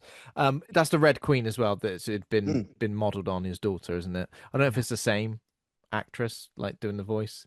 Don't think so. Red Queen pisses me off for God. Again, I know original for Resident Evil, but my God, imagine being in that situation and a little hologram of a little girl was winding you up like that. You'd be like, oh fucking hell, I'm gonna knock you Where's out. Clippy? Bring him here. Yeah, but yeah, you're right. What's his name? Wait, what was his name? The dad? Did you say it just now? Jared, is it Jared Harris? Jared Yeah. Harris. He's great with his tiny little glasses. Tiny little glasses. Almost a Just- hindrance more than a help. How did he even see through them? They're like doll's house glasses. Yeah, they are. Yeah. It just looks so ridiculous. Hello. And don't you worry, not definitely, he will probably be proudly proclaiming Resident Evil Apocalypse on his CV because he was also in Morbius. So Oh, God. Yeah. Obviously, there is lots to get into, and we will cover everything and how we feel about Nemesis because they do kind of like soft launch Nemesis at the end of Resident Evil 1, didn't they? Didn't they say we want him in the we want him in the Nemesis? That is the game is on moment of the first one where you have the sting at the end and he goes, "Oh, quick, snag him! I want him in the Nemesis program." And however many years old I was when that film came out, was absolutely losing it. Oh, we're gonna get Nemesis in the next one. Bloody Nemi in the next one. So, but I know I've mentioned this probably on previous episodes, because we've obviously covered the original Resident Evil. We've covered Welcome to Raccoon City. We've done a ranking of all of this. We've done plenty of game episodes as well. We even did Sweet Home, which is obviously a game that inspired the first Resident Evil. So we've covered as much as we can. And I've said this probably loads of times, but I will say this specifically for this episode. The main problem I have about the Resident Evil movies comes down to two things. One thing that Andy, you already mentioned. Resident Evil, the outbreak on a global scale does not work. Resident is kind of the key word here. It's a house, it's a lab, it's a city At the biggest. At the biggest. Mm. City at the biggest island, but you almost can say island was as big as a city, wasn't it? Rockford Of Island. course, yeah. Yeah. Also, having your hero having superpowers or being superpowered is not what you want, because again, even though it's like cops and special tactics and stuff like that, you are essentially taking control of a very normal person with normal abilities, training to a degree, but access to various weaponry, and you're fighting these bio-organic weapons. That is the fear, that you're just a person. You can die. You can have your head lopped off in a second by a hunter. You can be chewed to death by dozens of zombies. That is what's scary. That is what the whole crux of the games and films should come down to for me. And I think as soon as you try to A, make it global, and B, have a hero or a protagonist that is overpowered, superpowered, or kicks ass, but maybe too much. You know what I Even mean? Leon came close to the wire with Requiem. They only got away with it because they made him poorly. Yeah. But again, an established character that we've seen as a rookie cop go through this development as a rookie cop, then experience in Resident Evil 4 where he's trying to save the president's daughter and he's a lot more capable and You can do then suplexes now. can do suplexes now. Now it becomes more believable with Requiem. I feel like if you've just got a character like when they had Alice in the first film, when she lost her memory, that as a plot device, I don't always like that, but I feel like it was And then she goes okay. halfway through, he goes, "Oh yeah, I can kick dogs." Yeah. I remember how to kick dogs. Before this, I never knew how to kick. I never knew how to kick a dog, but And now not I just do it kick them, like proper, like off the wall. guile flash Volley kick them, yeah. Yeah. yeah. But that's the thing. Like we've all seen films like that where amnesia is used as a plot device, and when someone remembers, they go like activate, and then suddenly they like kick You ass. need an even number of bonks on the head, and then your memory's Yeah. perfect. But that's I think that's my main problem is those two things, and I feel like this franchise commits to both of those things so heavily that it loses me more and more with It loses you a little bit. I individual think one. the thing to remember though is that the games are what we know because of people went left instead of right on a number of occasions. If you look at the development of Resident Evil after the first three, there was discussion of having faster paced combat. There was having more melee stuff. The original concept of what would have been Resident Evil 4 originally is Devil May Cry. Mm. And it ultimately changed so much that they turned that man's floppy hair white and you got Dante instead of Leon. But if in an alternate universe, that one where Sean William Scott is Deadpool and everyone prefers Pepsi to Coke, Devil May Cry is just a Resident Evil game, and Leon S. Kennedy has a red leather jacket and eats pizza and is half demon and chops people up with a sword. Yeah, that does exist. And I'll take that if Brexit didn't go through. Fine, give me weird Resident Evil. That's fine. That's the alternative universe you're hoping for. In terms of the casting, obviously got Milla Jovovich as Alice, Sienna Guillory as Jill Valentine, Oded Fehr as Carlos Olivera. Then we've got Major Kane, as we mentioned. We do have some more characters from Resident Evil 3, don't we? We've got Nikolai. It is that Nikolai, isn't it? It's supposed to be that Nikolai. Yeah, it's completely like not the same Nikolai, but No. He's like the Mikhail character, effectively. Yeah, effectively. he is like the Mikhail character, And again, this franchise does this so much. It gives someone a heroic moment. It gives Nikolai a heroic moment and goes, look how much ass this guy kicks, and then kills him. Like this franchise does that so much. It goes, this person's bloody capable, dead. Yeah. So then we got Angie Ashford as a little girl, Sophie Vavasseur. Jared Harris obviously is Dr. Charles Ashford. We already mentioned that. Who's the weather woman? Terry Morales, Sandrine Holt, yep. And then Matthew G. Taylor is in the old Nemi suit. He's in the big old rubbery Nemi suit with he's got a minigun. He's got Did they put that same actor from the first one who looks a bit like Sam Lake? Apparently it's not, is it? Into the No. No, it's on here on IMDb as archive footage, so they've got another. Yeah. The guy So is got called someone Matt, else in the which is suit. interesting. He's called Matt. Oh, Mike Epps as well as LJ Wade. The comic relief. Apparently it's going to be Snoop Dogg originally. Oh, yeah. that would have been interesting. I could have imagined that, but I love LJ. He is, of all of the original characters we saw in that Resident Evil series, LJ, ride or die. He has all the best lines in the movie. Yeah, man. The absolute best line he delivers has to be the helicopter where it's like, why aren't we taking off? And he's like, because I usually drive a Cadillac. Yeah. It was the announcement that the announcement of the most recent trailer for the Zach Cregger Resident Evil. One of my good friends. We still get on very well. We don't see each other as much as we used to because we live at opposite ends of the country. He has 2 children. One of those things, life takes you in different directions. So we typically exchange messages a couple of times a year when it's one of our birthdays. I got a message from him out of the blue the other day. Just a little voice note came through, followed by the link to the Resident Evil trailer, and he just went, "I see you, motherfucker," and then just sent me this. Oh my god. I like it when he turns up at the end in the umbrella get up. I love it how they're just like, this guy who was just with us while we're trying to survive. He's a straggler, like He's part of the crew now. Completely turned your life around. You started this film working in sex trafficking, arrested. Arrested. You're This carrying guns on the street. I don't know if Raccoon City is in an open carry state or a concealed carry state.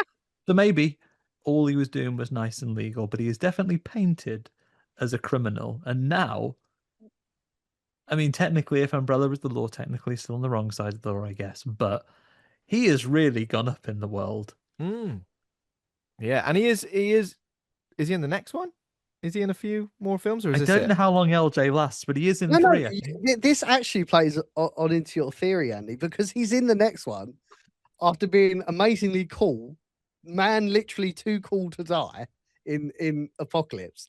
Then they kill him off in Extinction. Ah, Does he get blown up? No, that's No, it's that's Carlos. Oded that gets blown. It's Carlos that gets blown up. He gets bitten and he reanimates and he attacks Carlos. Yeah. Oh. LJ.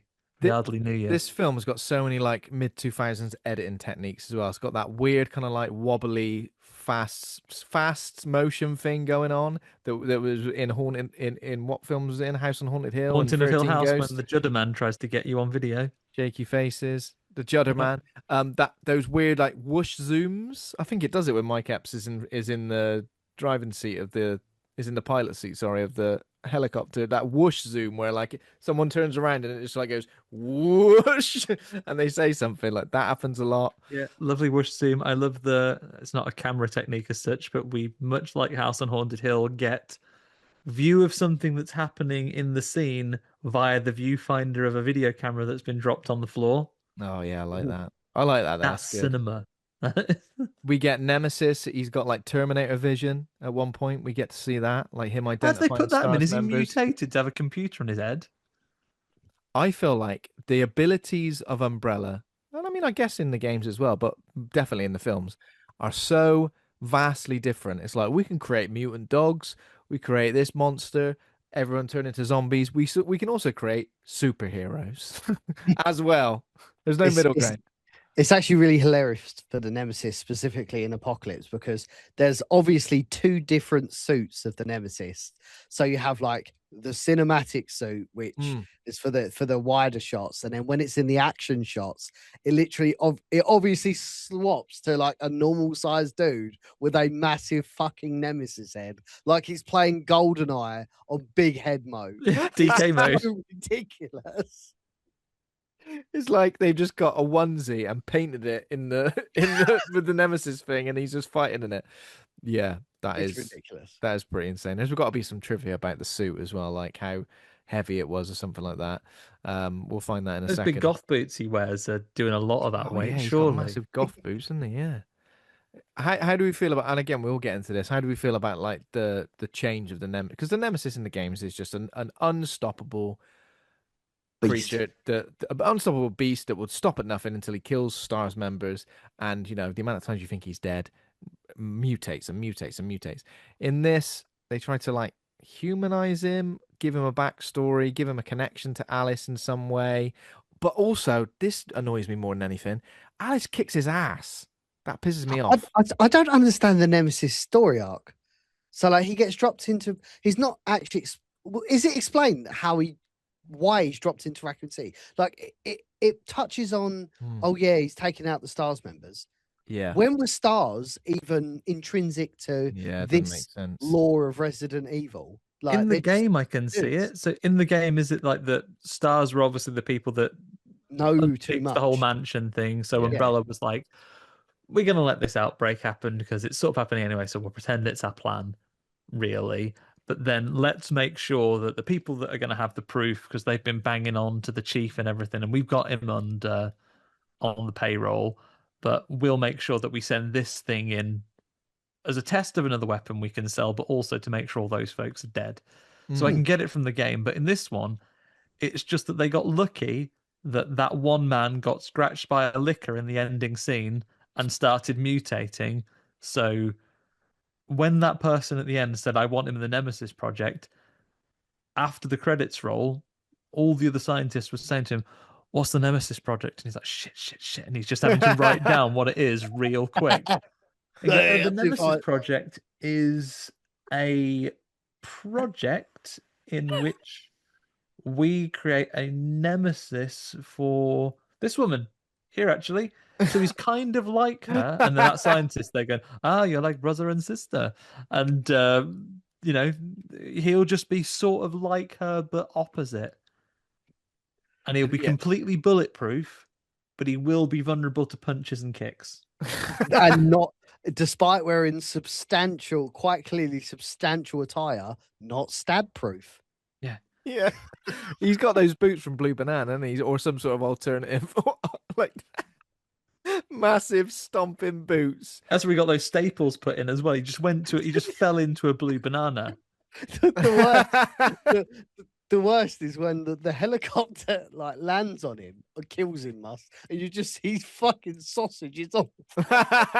He's all sausages just sitting there. What a way to go! Humiliating. When he's there and his hands like that. That'll be the picture that's on the front end, like the front page of the Red Tops when the king goes. Yes, got Nemesis fingers. They've got King Prince Charles. God damn you, Umbrella! What were the no lengths you won't sink to? Oh, yeah, because it doesn't really make sense. Because I thought, things that could make sense. They've developed Nemesis to test Alice in the field. They've turned Alice into this superhuman thing. We've developed Nemesis, and also to push her as far as we can to make her do A, B, and C. Yeah. The star stuff doesn't really make sense because it's not intrinsic to what Umbrella are doing in this film. It would have made sense if that story we see of Jill was she was humiliated, or what do they say? She was disgraced. She was disgraced. I'm guessing maybe it was because she was trying to out Umbrella, and Umbrella had the police and the media paid for. They've got someone on HR, haven't they? They're like, make something up. What's that? This photo of Rebecca Chambers in your drawer, Jill. Yeah. This is a slightly different angle. But there was no pursuit. It wasn't even like he pursued Alice. No. He just fucking bumped into her. I was like, I guess we should fight. Yeah. Here I am. I have killed all these stars. And also, he didn't need a Terminator 2 minigun that you can shoot everyone except LJ with, because if your bioweapon is fundamentally completely bulletproof, because those stars, he doesn't outmaneuver or I would have liked that scene where he kills the stars, that iconic scene where there's 12 stars members held up in the hospital and they're protecting LJ or the cinema or whatever it is that they're in, and he shoots all around them and gets them all, but they shoot the shit out of him first. I would have been more impressed with him as a bioweapon if he was untouchable, or they shot and then he just burst through the wall and surprised them or something like that. But what he does is he stands there and tanks all their bullets, basically using the ability to be bulletproof, so then he can have a turn at shooting them, which you don't need to invest millions and billions into bioweapons, lads. Just send your gun dudes to shoot the police if that's what you're going to do. Because you've got whole army of them. It was literally a remake of the fucking scene in The Mask, where all the dudes shoot the guy, the antagonist with the mask. He spits them all out. Boom, boom, boom. That's all that happens. Yeah. Oh, give me I know for the practical effects and the limitations of the suit, you couldn't have done it, but I think you'd have had a more terrifying monster there if he'd have walked in and while they're shooting, he strangled them all to death or thumped them all. Yeah. Show that viciousness. Yeah, melee them or turn them into super zombies with the tentacle and put that element. Yeah. Did we get any tentacle action at all? No, we didn't. Very expensive, Ben. Yeah. Wow, they could have a big old rubber. Speaking of expensive, actually, you had this entire sequence earlier on in the film where Carlos jumps out of a helicopter, like rappelling backwards, which I don't know is fucking possible or even like an approved way of like egressing Yeah. a helicopter. Tie this off while I'm falling, please. What? Yeah, yes, not tying it as he's falling. Like what crazy trust. And then the girl jumps to her death anyway. Like it was like the most pointless scene. And she was already bitten. If I was like, why was she was. pausing on the end as if she's like, oh, I was really debating whether to kill myself when I was about to be killed anyway. But now you've saved me. I do need to point out that I'm infected. See ya. And we do that lovely crash zoom that you mentioned. My biggest laugh of the film was that crash zoom into her being dead. Yeah, just for the avoidance of doubt. Right, let's cover the plot so we can cover these bits and not fly around. But essentially, the setup is that former security operative Alice and environmental activist, is that what he is? Matt Addison escaped the Max Payne underground. lookalike Matt Addison. Greenpeace, bro. Yeah. They escape an underground genetic research facility called the Hive after a zombie outbreak. The pair attempted to expose illegal experiments before being performed there by Umbrella before they were taken into custody by Umbrella. Then we get a classic. That massive outbreak in the Hive, yeah. Send about 4 or 5 Umbrella guys down there to see if it's all right now. Yeah, yeah. Just open the doors. Yeah, just literally open the doors and then worry when they all run at you. How's that T-virus infected little device coming along? It's really good, actually. You can see them all here on dots. They're a bit close, and then one flies toward. And I guess that's supposed to explain how the outbreak happens in Raccoon City. Yeah, is that what? Yeah, I'm guessing so. That's how they get out. If only someone had mentioned, have we got an invincible sort of super soldier character we could send into this dangerous environment? No, he's not ready until about 20 minutes later in this film. Half ahead. We got this nemesis guy, but he actually he's invincible. Actually, I just realised something else. Actually, so the Ashford, is it Charles Ashford? Like at the start of the movie, this big convoy of umbrella jeeps going through the suburbs of Raccoon City, pull up at his house. They take his wife, never seen again. Oh yeah, never mentioned again. You don't care about her. Never explored. In her jimmies as well, in her gym jams. Goes up in the Jeep. There's been an outbreak. And then obviously they go to get Dr. Charles Ashford, and he goes, my daughter's already left for school, Angela. And then we see a moment where it's already taken care of, and then you see another of Umbrella's like black suit goons standing at the front of the class like he's a new kid. Like he's gone to pick her up. All right. Double maths, is it? And you go on that, and Angela Ashford, whose friends call her Angie, which is somehow maybe unique in the fact that the shortened version to the name makes you sound older than the longer version. Yeah, you're right. I think Angela, I'm like, oh, that's a name you'd call a kid. All Angie does in this film is ask. All Angie does in this film is ask Alice if she's all right. Are you all right, Alice? Are you all right? Like that crow in the video. Are you all right?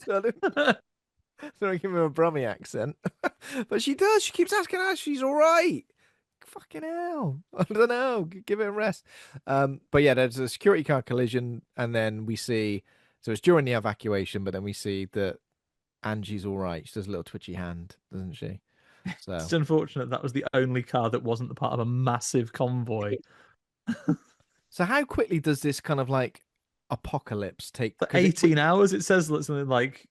Because we go from half a working day later. We go from outbreak to end of the world situation like pretty damn quickly, right? Like the streets look like it's been weeks. Well, everyone's been evacuated, but thankfully there's only one way in or out of Raccoon City. I feel like, that Raccoon City main entrance. I feel like, how do you guys feel about this? The end scene of Resident Evil 2002 sets everything up perfectly well. Mm-hmm. That's great. Like, oh shit, there's been an outbreak in Raccoon City. We don't need to necessarily know the ins and outs of how that's happened because, we can fill in the blanks ourselves. Her leaving that facility with a shot and finding a shotgun, that doesn't happen in this film, does it? I'm guessing we were to assume it happened It does, but it's like it's an alternate shot they used in Yeah. Apocalypse, where it's just a close up, it's a shotgun, and then it fades to like the next scene. Yeah, you're right. So it's like I don't.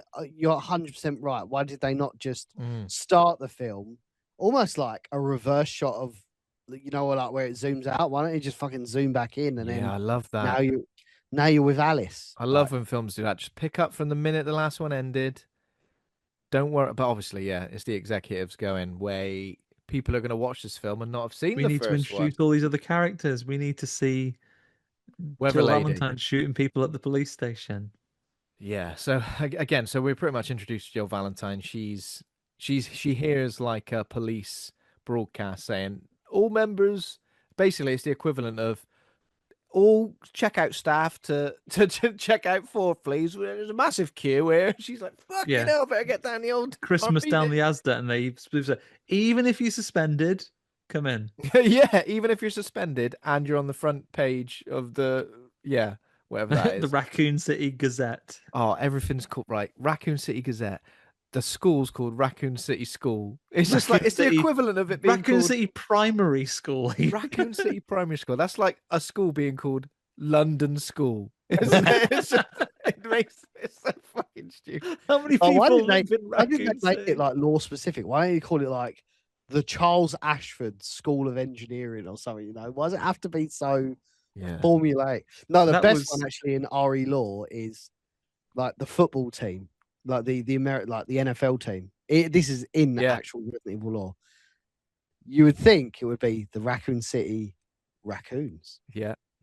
It's the Raccoon City Sharks. That's fun. Is that Raccoon City Tigers. the Raccoon City Neptunes? The We sharks. have of a the we first- have a mascot animal. Why did we not use it? Yeah.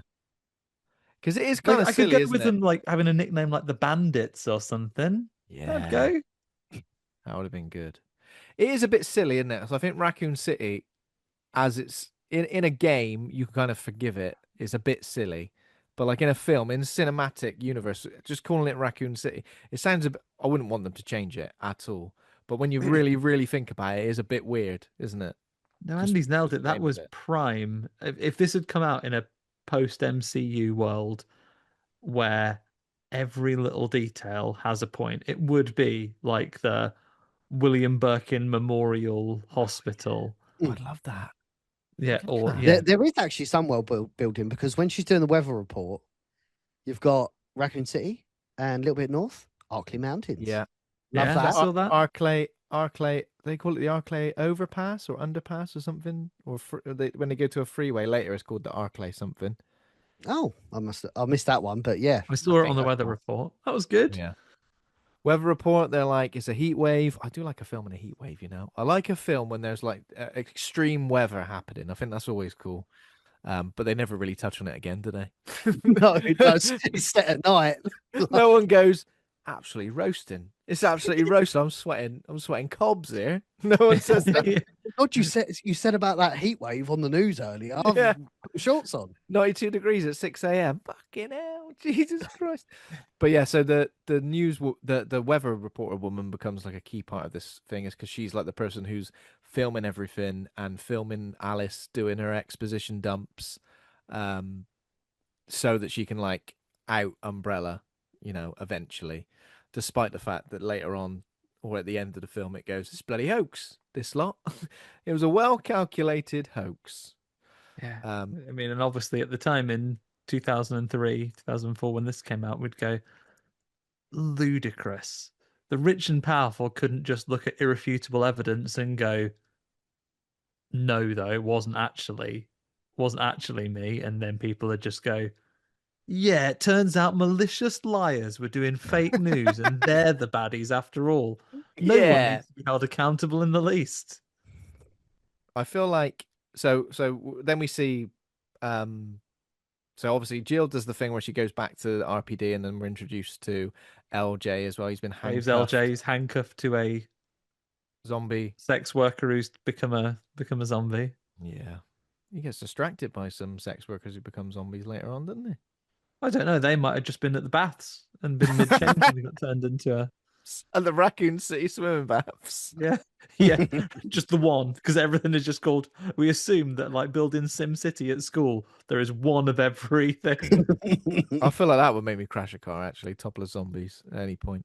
Because we don't really get nudity in Resident Evil, do we? I know we get the naked zombies at the end of the first game, don't we, in the lab? Yeah, thankfully their genitalia is mutated away. They're like Ken dolls. Same as RE2. RE2 is the same. Yeah. Yeah. They got the old naked ones at the end.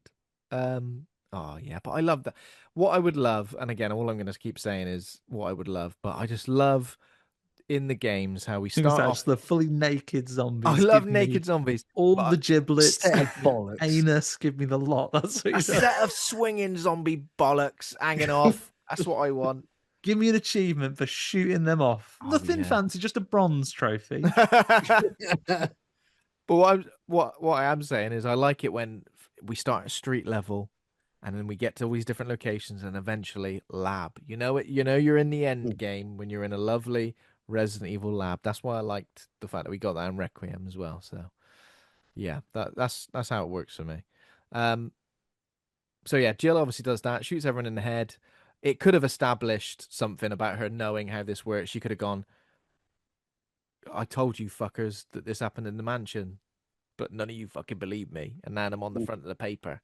And now it's just me and Brad, bloody pussy ass Brad, rather than it's just me and this guy who's not an established character, but he's in it for a bit. Yeah, who is that guy? Mate. Who is Yeah, it? No, wait. Her mate, wasn't it like Peyton or something? Peyton Wells, Sergeant Peyton Wells? Yeah, possibly. Yeah. Yeah. Again, another character bitten very early on. How do you this is another interesting thing. How do you feel about the zombie rules in these films? Because obviously they are different to the games, because if you do get bitten in the games, green herb, You'll be better first aid spray. if you die of it, right? Or if you're in an outbreak where there's an infection mechanic.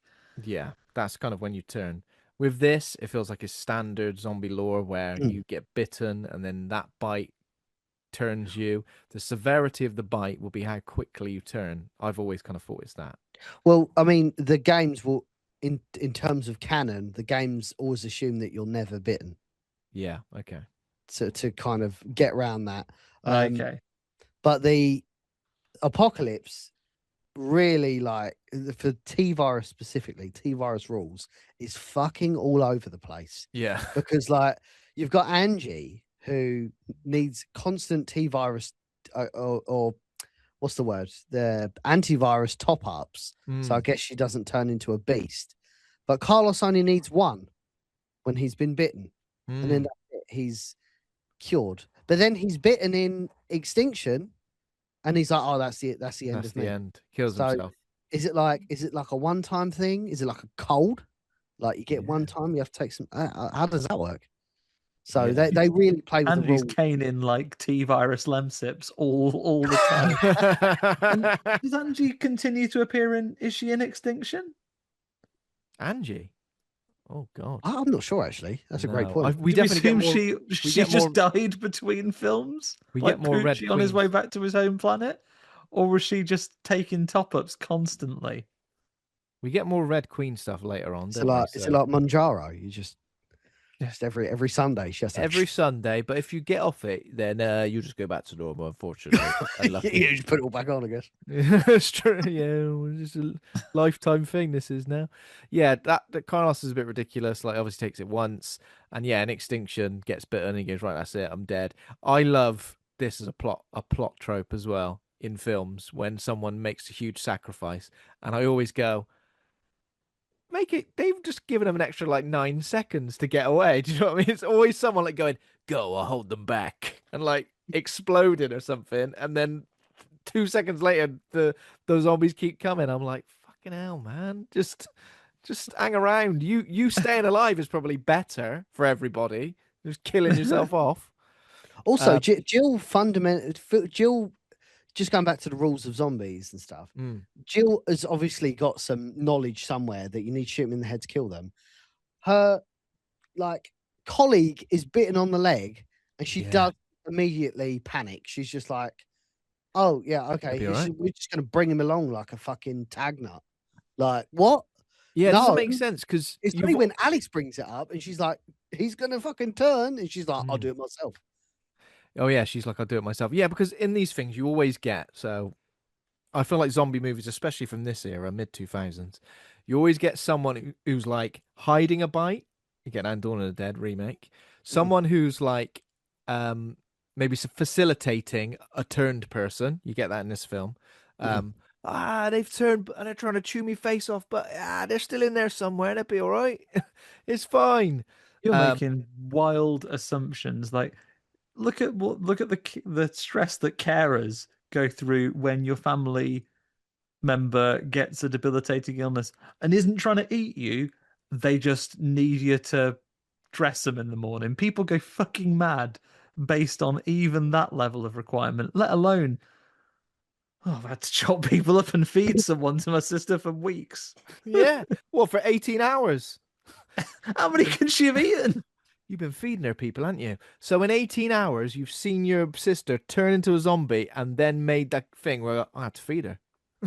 Otherwise, she's going to die. He's gone for the whole, you're not yourself when you're angry. So he's tried to Snickers her.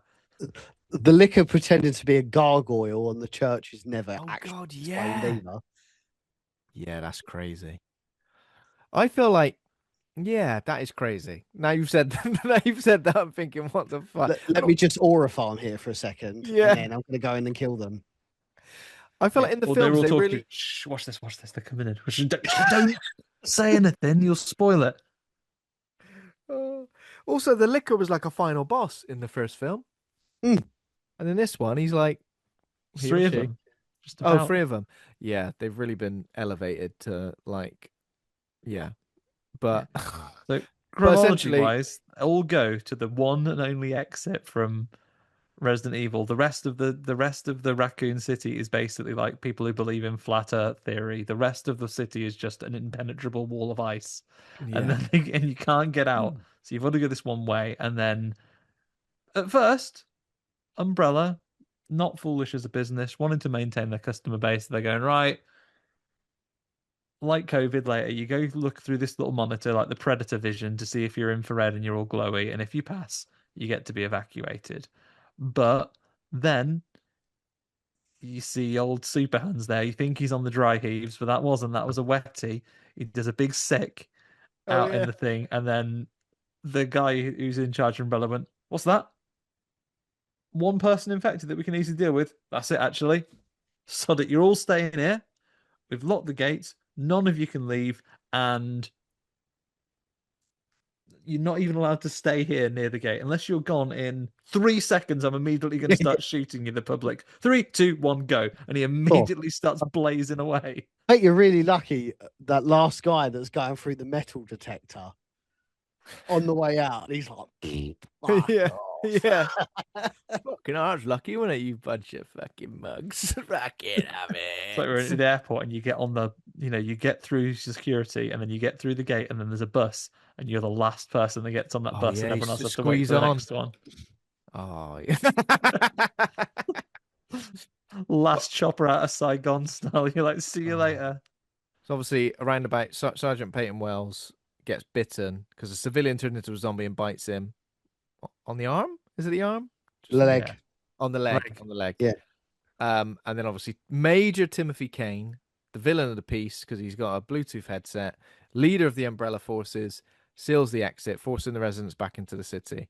And that is where the Umbrella soldiers like Carlos and Nikolai decide, well, we're bloody abandoned by our employer. Let's because team up with the they're just survivors. shooting zombies out on the street in combination with the police, right? This is where Carlos has done his dramatic exit from the helicopter, only for that woman to go, "Thank you for saving me. Infected though, so I'm going to kill myself." Bye. That is mad. That scene. Is it actually explained why the mercenaries are even flown in? Because I don't remember seeing that yesterday. Yeah, it doesn't. Like a little bit of exposition because at least in the games he was like Carlos was Combat a testing? bit naive. Yeah, I mean, I guess. Yeah, But it's because just not explained. in the games, so Carlos is like So remind me, is it like in the games they've been flown in to like help evacuate Yeah, I assume survivors? like help the evacuate or help clean up Yeah. some of the mess. And But yeah, and so we've got some of them who obviously know what the real mission is, like Nikolai, which It's is bad that Nikolai. you're contracting mercenaries for this. I know you want to limit your overheads as a business like Umbrella, a multinational. Obviously, you're thinking about your pension contributions, your 401ks, but you'd think if you're dealing with something as top secret as bioweapons, you want people who have signed a formal NDA with you, are contractually obliged to work with you, and they have a proper, corporate onboarding rather than just contract worker. I get it. Firing is going to be easier, but there's a lot of mess there. You're going to be paying what, double if not treble salary rates for mercenaries. Not if they just go send them in. well, They'll they be die. they'll be dead. They'll be dead. Yeah. Yeah. When does Carlos get bitten? Is that's pretty early on, isn't it? As well. Yeah, where does he get bitten? It's when their third mate, Mercenary 3, who has a French look about him, and his thing is he loves to throw a grenade. Yeah. Give him a second, and he's literally like, grenade. There's police personnel right there throwing Just love a grenades at bloody grenade, everybody. mate.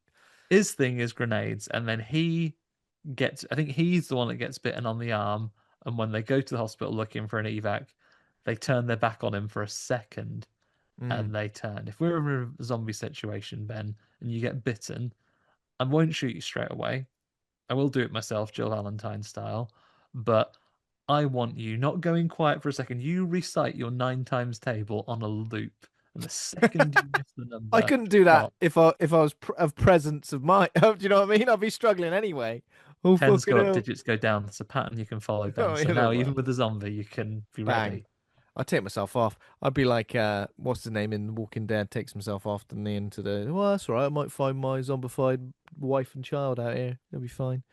Um, so in terms of the survivor group, we've got Jill, we've got Sergeant Wells, we've got the reporter Terry Morales, and they all go to a church, right? Well, that lad has been feeding the zombie since hour 2 of the outbreak. Yeah, well, that lad has been feeding his zombie He's a sister. priest as well. Consulted with God, did you? What shall I do, God? Feed her. Now, weird. I want to fill in the blanks here. Now, just like Original Sin fills in the blanks between the Arclay murders and Resident Evil 1, fill in the blanks for me. What the fuck has Alice been up to since she's left? And Well, this she's apparently raiding fully stocked gun stores in an apocalypse. yeah. Which makes zero fucking sense. And then finding a bike. Obviously, she knows how to ride a bike, and she's also fucking evil Knievel stunt woman as well. How would she know what the hell was going on in that church in order to then go, I'm going to fly through the window? Sounds like a commotion in this church. I'm going to fly through a plate glass, stained glass window at high speed on a motorbike at altitude as And she's well. had a costume change as well. She's got herself done Yeah. right up like Solid Snake. She's got lovely, lovely, like sort of. Fishnet jumper. It's not quite a fishnet jumper. Yeah, that's very. Fishnet that's very jumper, 90s. but not actual fishnet. So fishnet pattern with the material underneath, right? I feel like Very what like this 2000s club coded. this is another thing that really pisses me off about this film, right? Is that rather than us experiencing Alice and understanding her character development and maybe like an arc that she goes through as she maybe works out that she can do these things and she doesn't quite know how to control it or etc etc. That in this gap between her leaving the facility and then this moment here, she becomes some sort of like all-knowing, ass-kicking twat, basically. There's Ben, something about her. We can't have a Milla Jovovich gets changed in full view of the camera. That's in not what I every mean. That's film. not what I mean. I Not don't care like about the not costume like change. you and the guy from The Substance think eating your prawns. No. I just hate the fact that she turns up, and this is kind of also what kind of annoys me about her as a character, but also throughout the franchise. This all-knowing, ass-kicking, even Neon, what's his name? Neo. That was Neo and Leon mixed together. Even Neon. Neo had more nuance to him, you know? Sure, eventually he's flying around like Superman, and that's ridiculous. But at least We experience him coming to terms with all this shit. I know kung fu, and all the shit that he goes through, understanding the Matrix. But with Alice, in this gap, she becomes someone who A knows everything about Umbrella, B knows everything about the bioweapons, and I know she worked fucking security. I know that. But what I feel like Umbrella are more secretive than just going, Bearing in mind, one of the head scientists gets his access revoked like that. yeah. That woman in the house upstairs, yeah. You know, her and that bloke are like pretending to be a couple just as a facade and they're protecting the entrance to the hive, yeah. Let's tell her everything. Let's get it all in there. I guess she's been spying, right? Yeah. Because I don't she know. joined Matt's team and was doing some research for him. So she probably put a USB drive in and said, download all files, top early 2000s web security. Is it just me though who thinks that this her coming in the motorbike and stuff? I know it's very mid 2000s. It's very action film, but does anyone else think it's good? Just Difficult out of question. place. Just out of place, isn't it? Because we're supposed to believe it's almost like she can see through walls. So there's a bit later where she like turns up to help Jill and the little girl, and I'm like, first of all, since when has she developed a smoking habit? Old Alice, smoking a tab. Second of all, how does she know that they've put the fucking gas on in that kitchen as well? She like goes, fucking yes. Ah, it's just that kind of like all-knowing badassery, which kind of feels out of place. It does feel out of You got an place. objective update on a menu when save people in church 200 meters. She got on a bike and just Fucking went dead for it. space, like Yeah, got a points to little where they line are. on the floor. Yeah. So she turns up, makes a bit of an ass about killing the.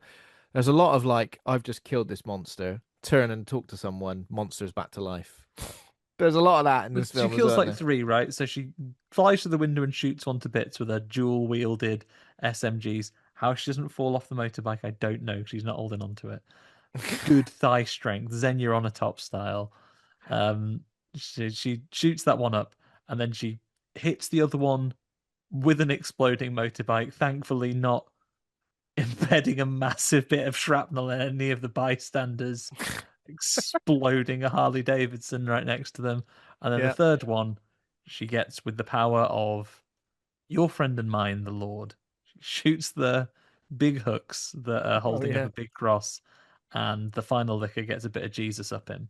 Mm. There's a lot of weird Christian iconography in this scene, actually, like like zoom ins and zoom outs to crosses and stuff. I appreciate it is in a church, but like I don't know, it just felt really like it was lingering too much. It says here the church took 7 weeks to build. Go to a fucking church. For God's sake. But you can't smash through the window of a Yeah, regular can't church. slam Yeah, through but I a doubt they did 12th that. century stained glass window. What have you been doing in there, Alexander Witt? Oh, I knew Paul W.S. Anderson should have directed this film. I'm in too deep. You've wrecked. Mistakes have been made. You've wrecked Notre Dame Cathedral. Why did we let you film here? It's on fire, Notre Dame Cathedral. Fucking hell. Um, That really happened. I mean, this is indicating my poor level of attention in RE lessons growing up. Obviously, Resident there are Evil a lessons. diverse range of religions available, but are there any other religious buildings that would have offered the same monster killing potential as we got from this Catholic church here, or Christian church? I don't know if it's Protestant. Probably not. I don't think Yeah. so. I think that coming through the window, the big church, the big cross, all the statues you can take out. That's all good. Yeah. I mean, I don't know. Maybe I'm going to need to go and do a deep dive on world religions. Maybe in Buddhist temples, there's a big vat of acid. Synagogues, chockers with swords. You go to a mosque, and they typically have like a like a swirling monster killing blade that you can deploy. All of the statues. Oh, go to a Hindu temple. Shiva, classically, had a ton of Oh swords yeah, on load of him. swords. I was gonna Yeah, make a if there's a terrible. statue of that fellow in there, that'd be handy. I was gonna make a terrible joke. If you go into a mosque, you just trip over all the shoes. That's what At happened. least I take the shoes off. Yeah. Yeah, less dust on the floor, much nicer in there. So yeah, Jill reacts to Alice as well. Like says, who the hell are you turning up into my movie and taking away the shine from my, for fuck's sake? Yeah. What does she say, This must Alice? be what Lois Lane's nice husband in Superman Returns thinks. I'm a pretty cool guy. I'm a nice man. Oh I'm yeah, a handsome yeah, fellow. I've got a son with my girlfriend Lois Lane. I'm a pilot. I got a yeah. load going on. No matter who her ex is, if he's coming back into a life after leaving her high and dry, he's Superman. Great. Oh, Thank you so much. That's what Jill's thinking here, saying, I've got this. I'm the hero of this story. And yeah. then Alice devil may cries through the window and Oh. and takes over. So is it like so? Is it around about now that Charles Ashford is doing his? He's looking at his little cinema 4D recreation of of Raccoon City, zooming in, zooming And through. he's got the number of every payphone in town. I gotta find someone who's capable of saving my daughter, and that's when he sees Alice. Previous to her turning up at the church, wandering around in a towel. She's been at swimming baths as well. Yeah. Yeah. Look at that Um. woman in a towel. I reckon she's gonna do something good. She'll be able to say. He'll be able to save my daughter. Um. So he hacks into the CCTV system to contact. Does Nemesis turn up first, or does this kind of like discussion happen before Oh, it's Nemesis? hard to know the chronology, but at some point, LJ crashes a car. We see him do some of his classic lines. He does GTA GTA. motherfucker and runs over a policeman, and then looks at some zombified women, maybe strippers, maybe got done while they're having a lovely sauna and their towels fell off. Who knows? But he is eyeing up them instead of keeping his eyes on the bloody road I think and all we do actually see of stops it. Nemesis is just him deployed. I think we Yeah. just see like deploy him, get him in his. I'd much prefer it if he was in a bin bag, like the remake. Yeah.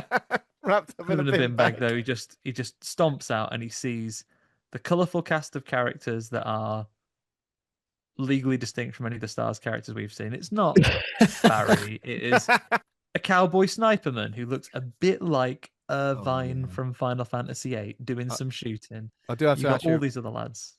I do have to ask your opinion on this, Andy BD, because they're all basically dressed like Chris from the first Mm. film, the first game, aren't they? Um, are any of them named? Really? I don't think No, they are. no, I actually put it on my Instagram story yesterday. Like, Yeah. No, oh I saw yeah, that. I completely forgot about like the Stars sniper just Yeah. sitting on the roof, like.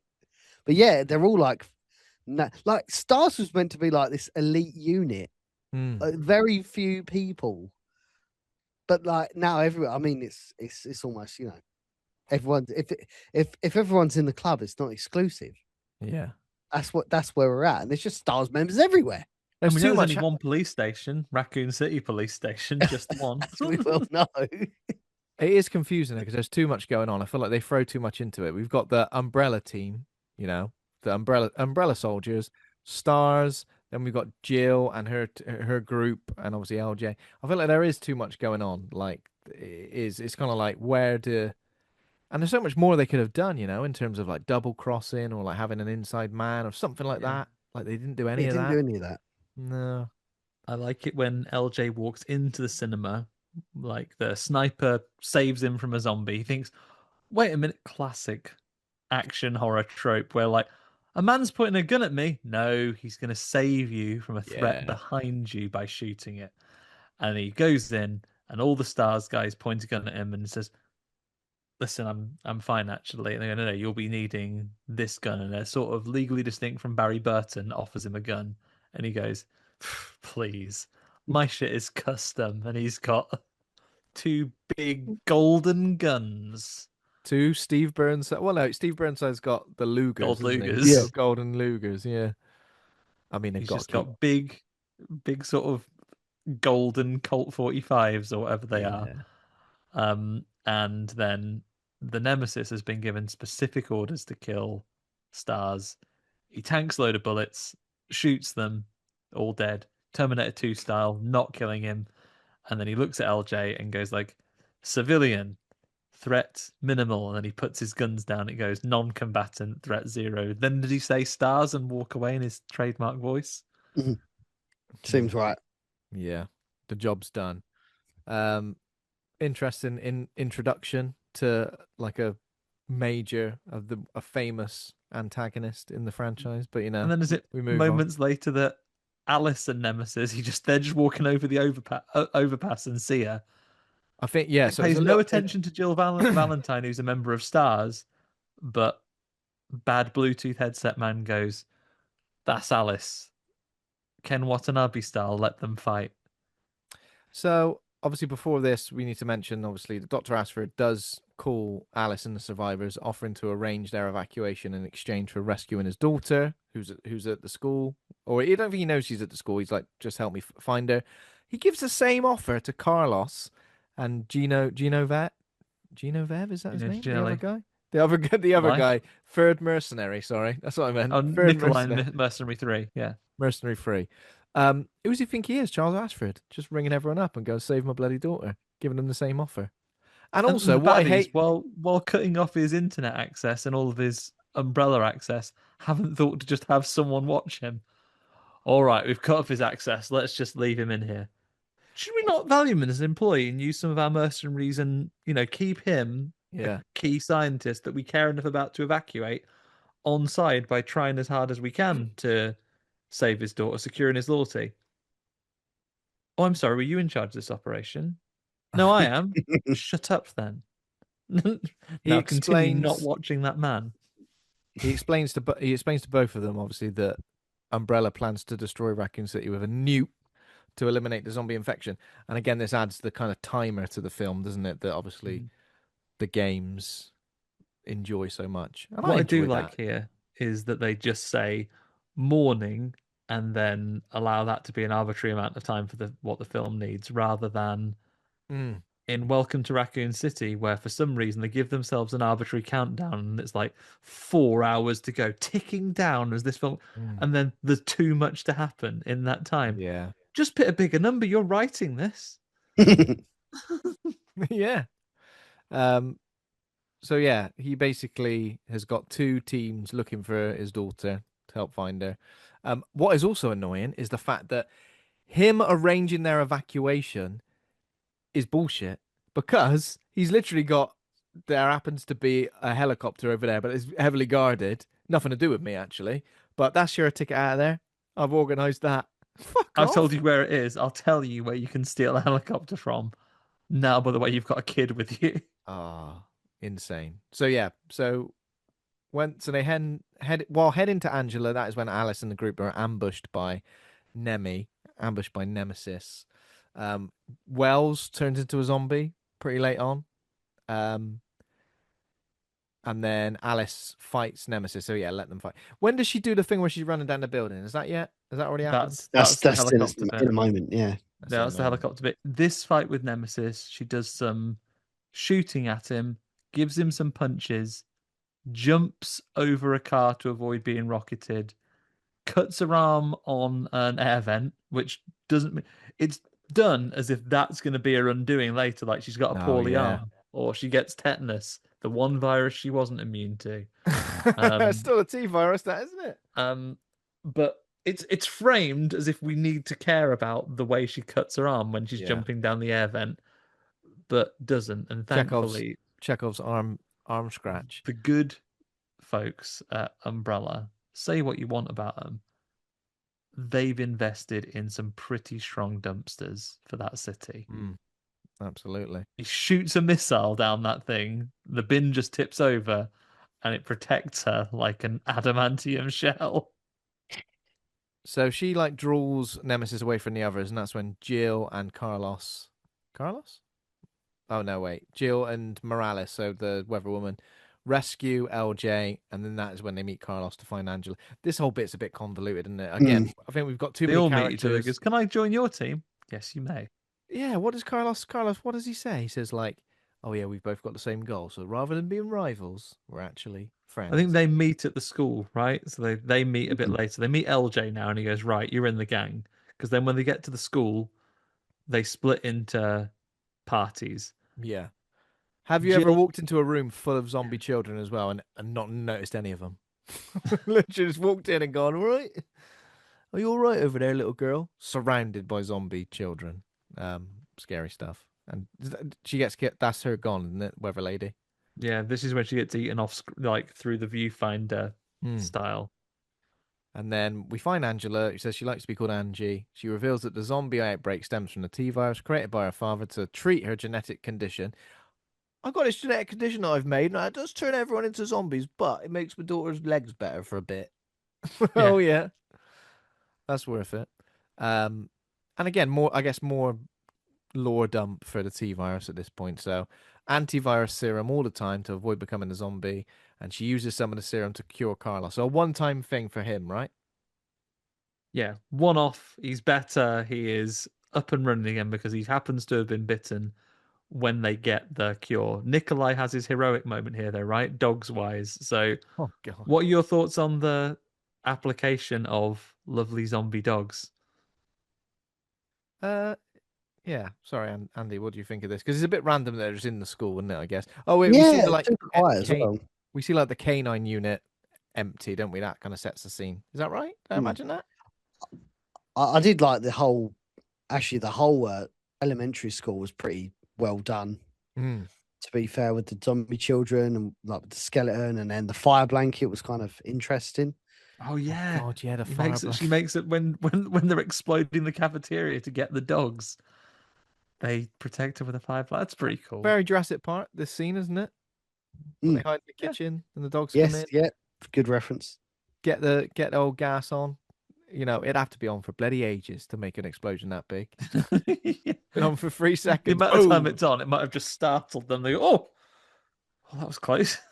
Yeah. So Alice, but again, that's the Alice, the all-knowing Alice who seems to know exactly what's happening. She's one step ahead of everyone else. I think that's kind of what annoys me about the character. And she, Can't deny though, it's fun. It's fun action stuff in this film. This is a good, ridiculous popcorn movie, and I think it oh does yeah, get more ridiculous. Like later on, when the world's ended and Albert Wesker is the president, and what else? Jorah Mormont's got Sherlock Holmes powers, so you can't possibly fight him. oh They'll God, yeah, that's the final discombobulate chapter, isn't you. it? Yeah, that's the final chapter. Yeah, and Um, Wentworth Miller's there, and there's a big axe man in the prison for no reason. How would he have dressed up as that? This is probably peak suspension of disbelief, just mad action in this version, in this yeah. like story. So they go to the extraction point with the waiting helicopter. This when they take out all the umbrella forces. Alice stops like umbrella sniper from shooting them as you get up that high. Did a big Bloody hell, jump on a bike, cut on a bike. went straight up. And her running down, her running. This is, I mean, it might be the most mid 2000s action sequence ever. Her running down the side of that building. To what end? What is the point? So you It can makes shoot no. those lads. didn't hear her like thundering down the fucking. Yeah, proper Well, I tell you, stomping. yeah. I tell you who did enjoy that scene, Ben, even if you didn't. Thomas Cruise Mapper the Third. He was watching that and went, I'm going to put that in a Mission Impossible movie Yeah, in 10 years. that's true. Yeah. So Mission Impossible ripped off Resident Evil. There we go. Um. She did actually run down the building like IRL. No, Oh right. Okay. yeah, I thought they'd done Yeah. the. I thought they'd done the 60s Batman thing where they turn the. As a wall. Just a floor. Fucking hell, come on then. I just feel like even if I was a super soldier or some sort of, I'd be like, there must be a better way of killing those three people down there. Hand me There a gun. must be. You've just killed a bloke with a sniper rifle. Use that. Yeah, that's true. But I do like this little action beat for Alice. It's mad. And we were talking about Milla Jovovich and her performance, particularly in an action thing. Not my bit. I actually was listening to Weekly Planet and James and Meso, who don't need my promotion. They're doing far better than I ever will. But like they were talking about the Fifth Element, and they made a very good point that Milla Jovovich is probably a better actor than the projects she's had in her career. I think she takes this type of role sometimes because she's married to the director, sometimes because it's the type of film that maybe she enjoys making. I don't. There's another world I think where maybe she chooses different projects. I think she's a perfectly good actor. I think she could play something straight and actually be super credible. I think she's good. She's good at doing what she does. I believe in many ways. Sometimes she is a parapsychologist who gets her head snapped by a vengeful space alien. I think if I someone forgot that told me movie Milla existed Jovovich on really there. did have superpowers, I'd believe them. Going back to that Nemesis suit, we mentioned it already. The suit weighs 60 pounds. The machine gun, which he had to hold with one hand, was 65 pounds. And the Matthew G. Taylor, who wore the suit, it was created especially for him, making a cast of entire body, so no one else could fill the suit. So essentially, if he wanted a day off, I'm fucking sick of 65 pounds on my arm and 60 pounds on the rest of my body. Can I have a day off? They've gone, no, absolutely not. Absolutely not. Custom molded. Sorry, Andy, you were saying though just about Milla Jovovich. I dived in on you. No, I completely forgot that movie existed. Actually, is it the fourth kind? The fourth Is it? kind. Yeah. Yeah. I rewatched that not that long ago, within the last 6 months as well. That is also a very, very weird film. It's got a lot of like, it's framed like it's real. Like this is, Yeah, it feels real, like found yeah. footage type thing, It's Yeah. that Bennington Triangle thing again. Like I love a thing that is this meant to be a documentary is a thing, but we'll have to do the fourth kind one of these days, Ben, where basically 100%. all of the times when it's like this stuff and this and then you've given them irrefutable proof. If you as an alien go, stop doing hypnosis to remember that me, an alien, has abducted you, have a broken neck. See ya. Got it. So yeah, they go and get the helicopter. But And around this is about where this we time get is when Andy's. Oh no, that comes in a bit. Actually, they get the helicopter because the Bluetooth baddie himself turns up like a Bond villain. Like, kills Dr. Ashford. Bloody hell. Yeah, that was like I completely forgot that happened. That's so Yeah. left field. It's like, oh, okay. I thought he was going to shoot one of the random like Yeah. dudes in the cast. Literally, like shoots the Bang. main dude. I fucking hate he's your like- glasses. he's like, I like him. He's really useful to me. So imagine how quickly I'll kill all of your lads. Yeah. That was a warning shot, actually. That's my friend. But I've shot Good him. shot, to So be fair. yeah. Shoot one of your guards instead. Then to go, I'm mad. I am. So if you don't have a fist fight with my nemesis monster, I'll shoot all your mates. Mm. As a fist fight with a bloody old nemesis. I mean, Alice is on top in this fight for pretty much the duration, which again feels at least give me a little bit of fret, make the nemesis kick her ass for a while. I don't know. But she's on top pretty much the whole time until she realizes the nemesis is Matt and then goes, oh, bloody hell, mate. Sorry. Fucking hell. I didn't recognize you there. I'll be honest. I didn't recognize you with those boots and the staples in your face. And then we get a weird bit where like Nemesis turns on Kane and attacks all the umbrella. First, like she pierces him on a spike in the back. Oh, yeah. And then Kane, old Billy Bluetooth, turns up and goes, finish him. And she says, wrong franchise, mate. Hang on. Isn't that a Paul W.S. Anderson film as well? That is.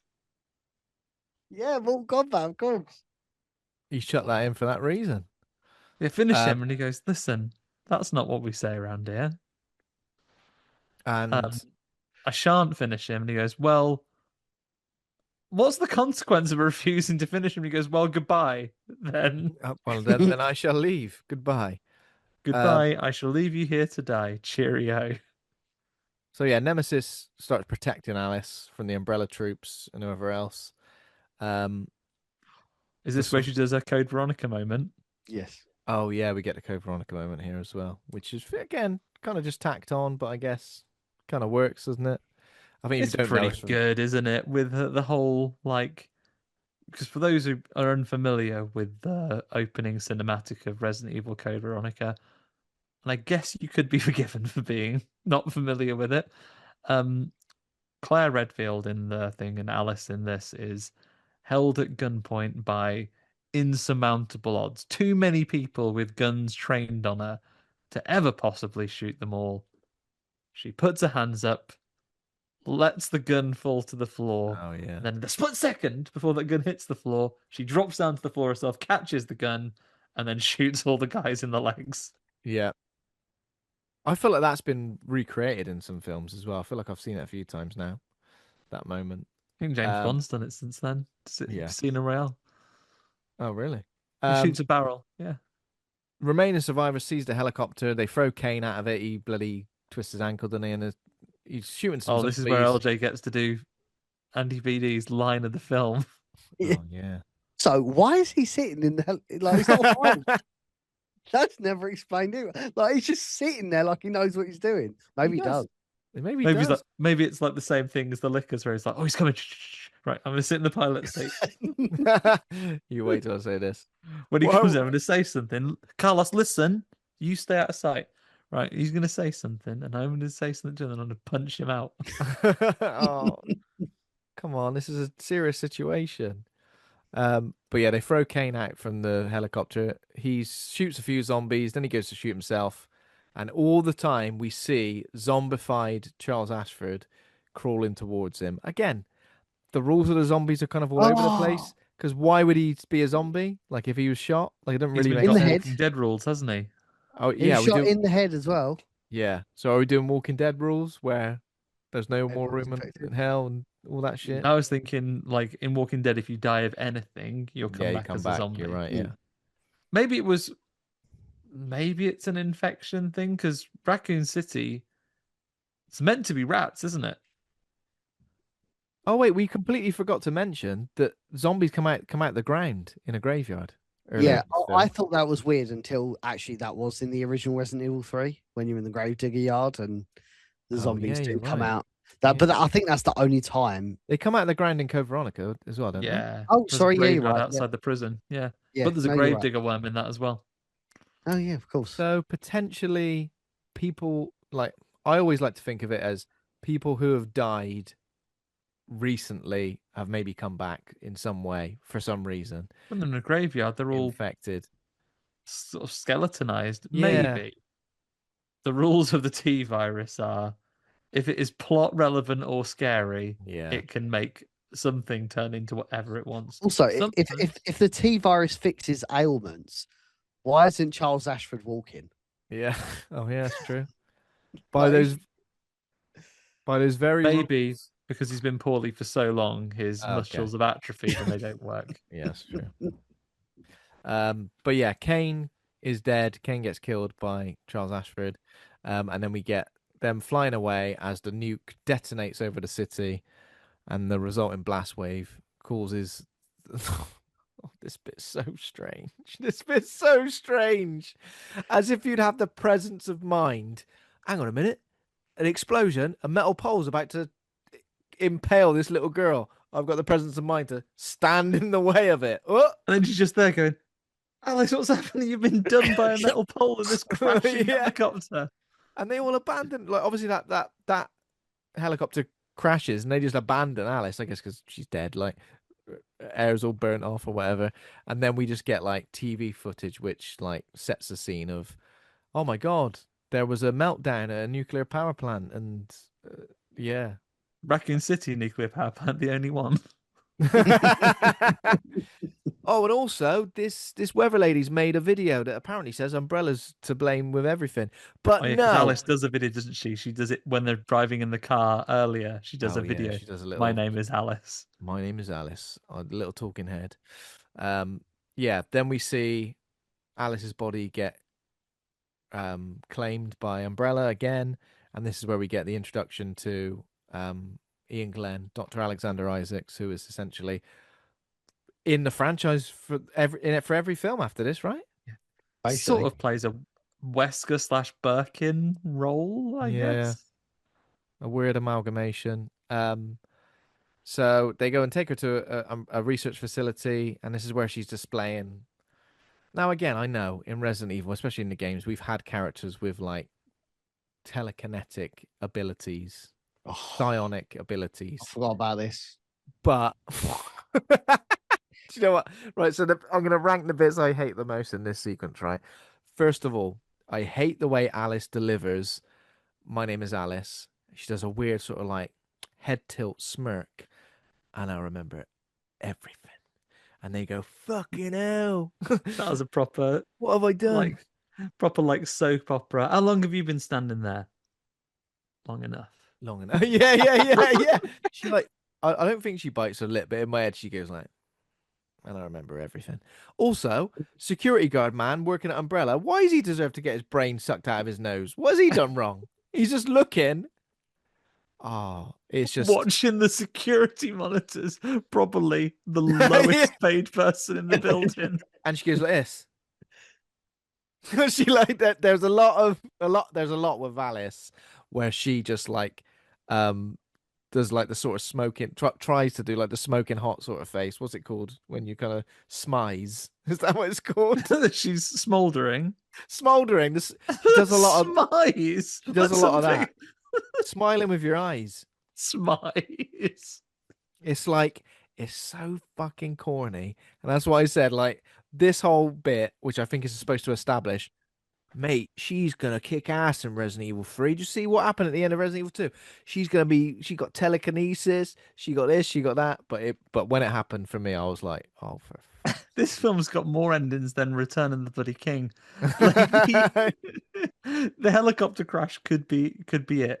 Her body being picked up could be it. Her waking up in the lab could be it. Her escaping the lab could be it. I love it how the man watching the security footage gets his brain melted out of his nose, but one of the scientists who actually was experimenting on her just gets menaced with a pen. She goes, "Oh, all right, darling. Actually, I'll tell you what, my shift's just about to finish. Can't wait to get home. I love you. Yeah, I'll see you soon. Yeah, wait a minute. There's something happened on the security field. Let me Tell the kids to stay up. Daddy be home to tuck him in tonight." And then there's a lady here in a towel. That's weird. What's she doing? Ah! Blood from your eyes. She might have been in the baths. Don't worry. And then yeah, his eyes melted. So I would have Jill, loved. Carlos and LJ turning up, and Angela. She's in the back seat. They got a kid with them. Would this compromise the mission at all? Could we leave? No, she has to be here. And You sure Umbrella won't have records of the missing daughter of one of their most notable scientists who was lost in the Raccoon City incident? No, they won't. No. Just bring everyone. And another classic that these films do a lot. Umbrella. Something bad happens to Umbrella. Someone at Umbrella goes, "That was the plan all along." Let them go. Let her go. I've just had a little cut on the head. Let them go. A cut on the head there. What's Dave doing? Oh, he's bricking it after he almost got a pen in the eye. Not quite got a pen in the eye, I hasten to add. I'd have given this film an extra half star if she'd stopped just short of his eye and then clicked the pen so it got him. Oh yeah. Oh fuck! That would have He's been like- so much better. Oh bloody hell! I nearly got a bloody bick in the eye then. It's not enough to blind me, but jeez. And that's the end. The film ends, and then we get a classic. Hang on though. Not only it's Umbrella's plan, Yeah. he's installed malware on her. Oh yeah, of course. You got the old umbrella icon in the eye. She gets the little umbrella icon in the eye, the source of all her powers, and the genetic and like nanobot coding that must have gone in. We've given her all these superpowers. We're really over budget though. We're gonna have to ship this now. When the powers activate, does it make our company's logo appear in her eye for a split second? Well, no. That'd be literally $1 billion more. And I think if anyone was looking at her eyes when that come on, that would. It's a vanity project that's going to clue people into the fact that we're still involved in this. And I think that, as much as we've been able to debunk that reporter's stuff in Raccoon City, yeah, this is going to tie us. This is going to tie us to it. Trevor from marketing, who said he's going to quit if we put something like that over his desk again. And they go, "I don't fucking care. I want this. Fucking awesome. I am Zuckerberg putting piling billions into the metaverse. You make that umbrella logo appear when we activate her. Okay, fantastic." And that's what they do. And then we have the thing. I don't know about the version that you two watch, but we get a Alice will return in Avengers Doomsday. In this one, it literally says Resident Evil. There's at the end credits because I just let them roll. Oh, I didn't see this. And it name checks the next one. It goes like Alice will return in Resident Evil Extinction. Yeah, Resident Evil Extinction coming up. Oh, no, I must miss that. Oh. It's literally just a title card, but And then we Also, get the obsession with. Oh yeah, go on. Sorry. I was just gonna say about a song at the end, but you carry on, Andy. Go on. Yeah, What were I you was gonna pretty say? much going to say that the obsession with like new metalcore in Yeah. Paul W. Sanderson Resident Evil's quite nice. You had Slipknot in Mm. RE1, and now you've got. I think the soundtrack's great in the first film. I think like all of the sort of like industrial metal stuff they got going on, even just like in the score, and not necessarily just the songs that they choose, is really good. And it is very of its time, isn't it? Like metal and metalcore, and in on end credits of particularly horror movies, and particularly like big budget mainstream horror movies, is great. So I feel like I can almost forgive. I don't care. Like when those end credits kick in, I am like, hell yeah, hell yeah. Forget I am everything on I've board with it. seen But before now you've this. reminded me that Paul W.S. Anderson was also responsible for Mortal Kombat. Give me more Techno Syndrome. First ever platinum selling OST from a movie was Mortal Kombat, and that's driven by the fact that no one wanted to pick it up because they wanted to do a dance track, and they wanted to put like contemporary rock music on that soundtrack. They wouldn't let them. Can you imagine if it was like Resident Evil? That'd fit the frenetic fighting style. Imagine her running down a building to that. Those bullets. The soundtrack's got loads. It's got like Slipknot, Perfect Circle, Rammstein, Devil Driver, Cradle of Filth. This is like the Resident Evil Apocalypse soundtrack, which is they're very of its time. Yeah, I didn't think it was that memorable. Like the actual like soundtrack of the film, I didn't think it was as memorable as the first though. Like No. I can tell you what you know exactly what the track is when they go down the hallway. You know that fucking. It's almost Yeah, like yeah, Hunt, yeah, you yeah. know? Of course, yeah, yeah. I know what you mean. Like the main title, and is it Marilyn Manson did the main title of the Yeah, first one phenomenal. as well? It is good. It almost does feel. It feels representative of Resident Evil. Like when I hear it, I feel Resident Evil, Hundred percent. which is strange considering considering how far away the films are from that. But yeah, okay, there we What go. music That do you was reckon Leon S. Kennedy has on his MP3 player? good And does it change question. between Resident Evil 2 and like his badass days of Resident Evil 4? Oh yeah, Resident Evil 2. He's listening to Tori Amos and Sinead O'Connor, and for Resident Evil Requiem, he's listening to this soundtrack by Requiem. He's all over it, especially when he starts kicking zombies' heads off. See, I think, and then by the time he gets to Resident Evil 9, I think he's just got like the Bond themes on his Yeah, on his what a thing, and he's legend. getting his John quips Wick. out. Yeah, John Wick. Okay, there we go. That's Resident Evil Apocalypse. A nice deep dive. That was a deep dive, wasn't it? We knew it was going to be. We knew it was going to be. So let's rate the movie. Might be a difficult one this to do. I don't want to be too harsh, but A to F, pluses and minuses allowed. Rate good or rate bad. How would you rate Resident Evil Apocalypse? Andy, BD. I think it gets a C plus Okay. because it's a good effort and it introduced some interesting world building elements in the world, but it's still very Alice dominated. And really, you wouldn't, unless we told you earlier that it wasn't directed by Paul W.S. Anderson, you probably would have thought with the amount of unnecessary exposure that Mia has during the film. So a C plus. It almost feels like maybe he was kind of directing it. He was like, "Can I see the rushes?"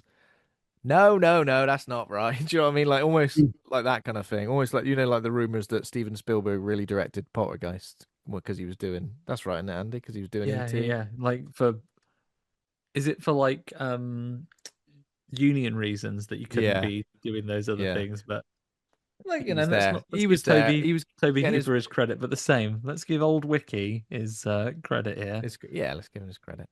I'm gonna go for a D. I don't want to go lower than a D. I'm gonna go for a D. Now I've already said why this film pisses me off, and I think I said that when I posted on Instagram as well. Like it's not that I'm just so close-minded that I'm just like, oh, Resident Evil, it's one of my favorite things. Don't make a movie of that. You'll never get it right. It's not that.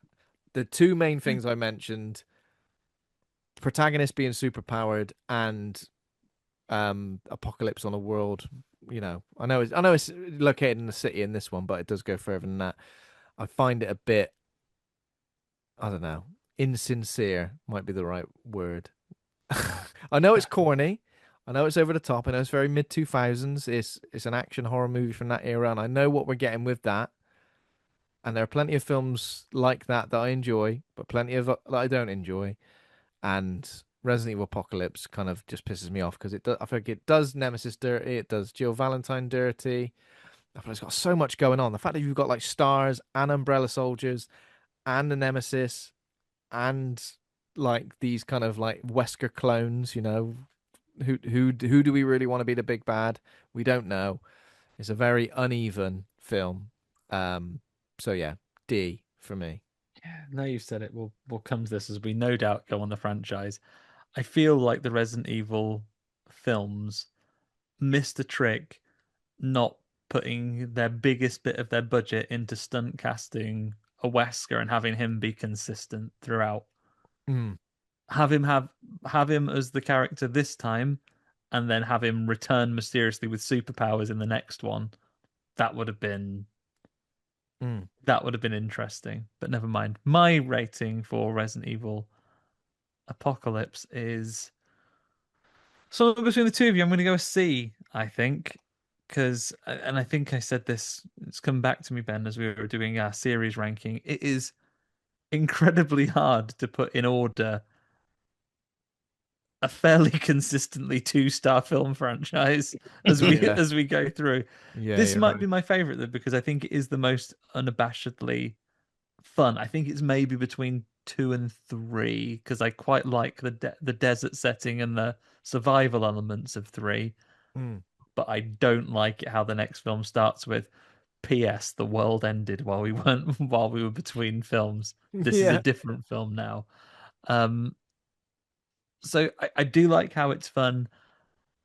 However many years old me likes it that we got a nemesis on screen and he said stars and we had the homage to Terminator 2 and a lot of that C is lifted by your friend and mine, LJ, the man who gets the best lines of the movie, is an original character that I think adds a lot of value to what's happening, who lightens the mood. He knows exactly the film he's in, and he Mm. is playing that perfectly. He's tongue in cheek. He says very little, but everything he says is an absolute belter. And and also credit for Jill Valentine's casting, appearance, her Mm. action. She gets unfairly sidelined by a character who, we could have had more. Alice could have been a character we got in the first one who then we retired in this one. Yeah. It could be that you're inviting an entirely different world. We could have had her role change, and she could have been an enemy, an antagonist in some of them. You could have cast Milla Jovovich as Claire Redfield and had her go, oh shit, I've remembered. Actually, my I'm real Claire name's Redfield. actually something else. I was in such deep cover that actually my brother's in Stars and I was infiltrating for them. Like you could have done something and brought her into the main character thing. But it is what it is, the product of what it is, then I'll go for it and I had a lot of fun. And I shared this with you both before we started recording, but I would have been absolutely there for it if the MacGuffin at the end of Resident Evil Requiem had just have opened a case and Alice had stepped out. That would have been the most incredible moment on the internet ever. Caught out in a towel. The reaction to that would have brought us all to our knees. That is kind of frustrating. Now I'm thinking of a version of this franchise without Alice. Like, what would it have been like? That is kind of frustrating to think of. Not as Okay. long lived. Not as long lived. Like I No, don't know definitely not. that Paul W.S. Anderson would have Hmm. had the investment for that many films despite their financial success if not for the involvement of his wife. We've said it before and we say it again. Say what we want about Paul Anderson. He loves his wife so much. Yeah, he does. He's endlessly supportive of her career. Let's celebrate that with many a movie. What a man. Okay. That was Resident Evil Apocalypse. That was a big old deep dive. All things Resident Evil. God damn. Um, Andy, where can our listeners keep up to speed with you, your projects, but of course, Original Sin and the progress you're making on that once it funds? Yeah, so I mean, you can find me most internet places at Biohazard Classified. For the Indiegogo, I'm sure the lads will post the link in the description. But yeah, I mean, it is on the front page right now, so it should be quite easy to find. Easy to find. But yeah, we got a 60-day campaign that started on June the 1st, so it's going to finish July the 31st. So still plenty of time, still a couple of paydays in for people that need to wait off or what have you. But I cannot stress to you, this is happening. I don't think it's a case of if anymore, it's a matter of when. So it's just when that happens. We don't know if it's going to be tomorrow or if it's going to be in 10 days, who knows? But it is happening 100%. It's only a matter of time, I think. If you go on Indiegogo now, it's right there on the front page. You can see it. And of course, support the project if it sounds like something you'd be into. Amazing. Thank you, Andy. We'll put all links for everything we discussed in the show notes. Thanks to everybody for listening. Go over to patreon.com/horror hangout to become a patron. Thanks to Taj Easton for our theme music. Thanks to Acast and Rusty Quill for hosting the show. Please consider giving us a rating or review. We're on Instagram, Facebook, TikTok, YouTube, Threads, horrorhangout.co.uk for everything in one place. Next week, slightly different vibe. We're going for a movie called A Lizard in a Woman's Skin, a Fulci movie featuring Matt Rogerson. Looking forward to that next week. Yeah, looking forward to it, Ben. I will be listening from my lovely holidays. Oh, having a week off, are you? What's all right for some, isn't it? I'll tell you what, Ben, I'm having 2 weeks off. You're having bloody 2 weeks off. Jesus Christ. Well, I will see you all. Well, maybe I'll see you. You don't know if I've developed Alice powers. Maybe I can see you. So give us a 5-star review, or I will fucking melt the brains out of your nose as soon as look at you, which I'll be able to do from wherever you are. But otherwise, I will see you and not melt your brains out in 2 weeks after my holiday.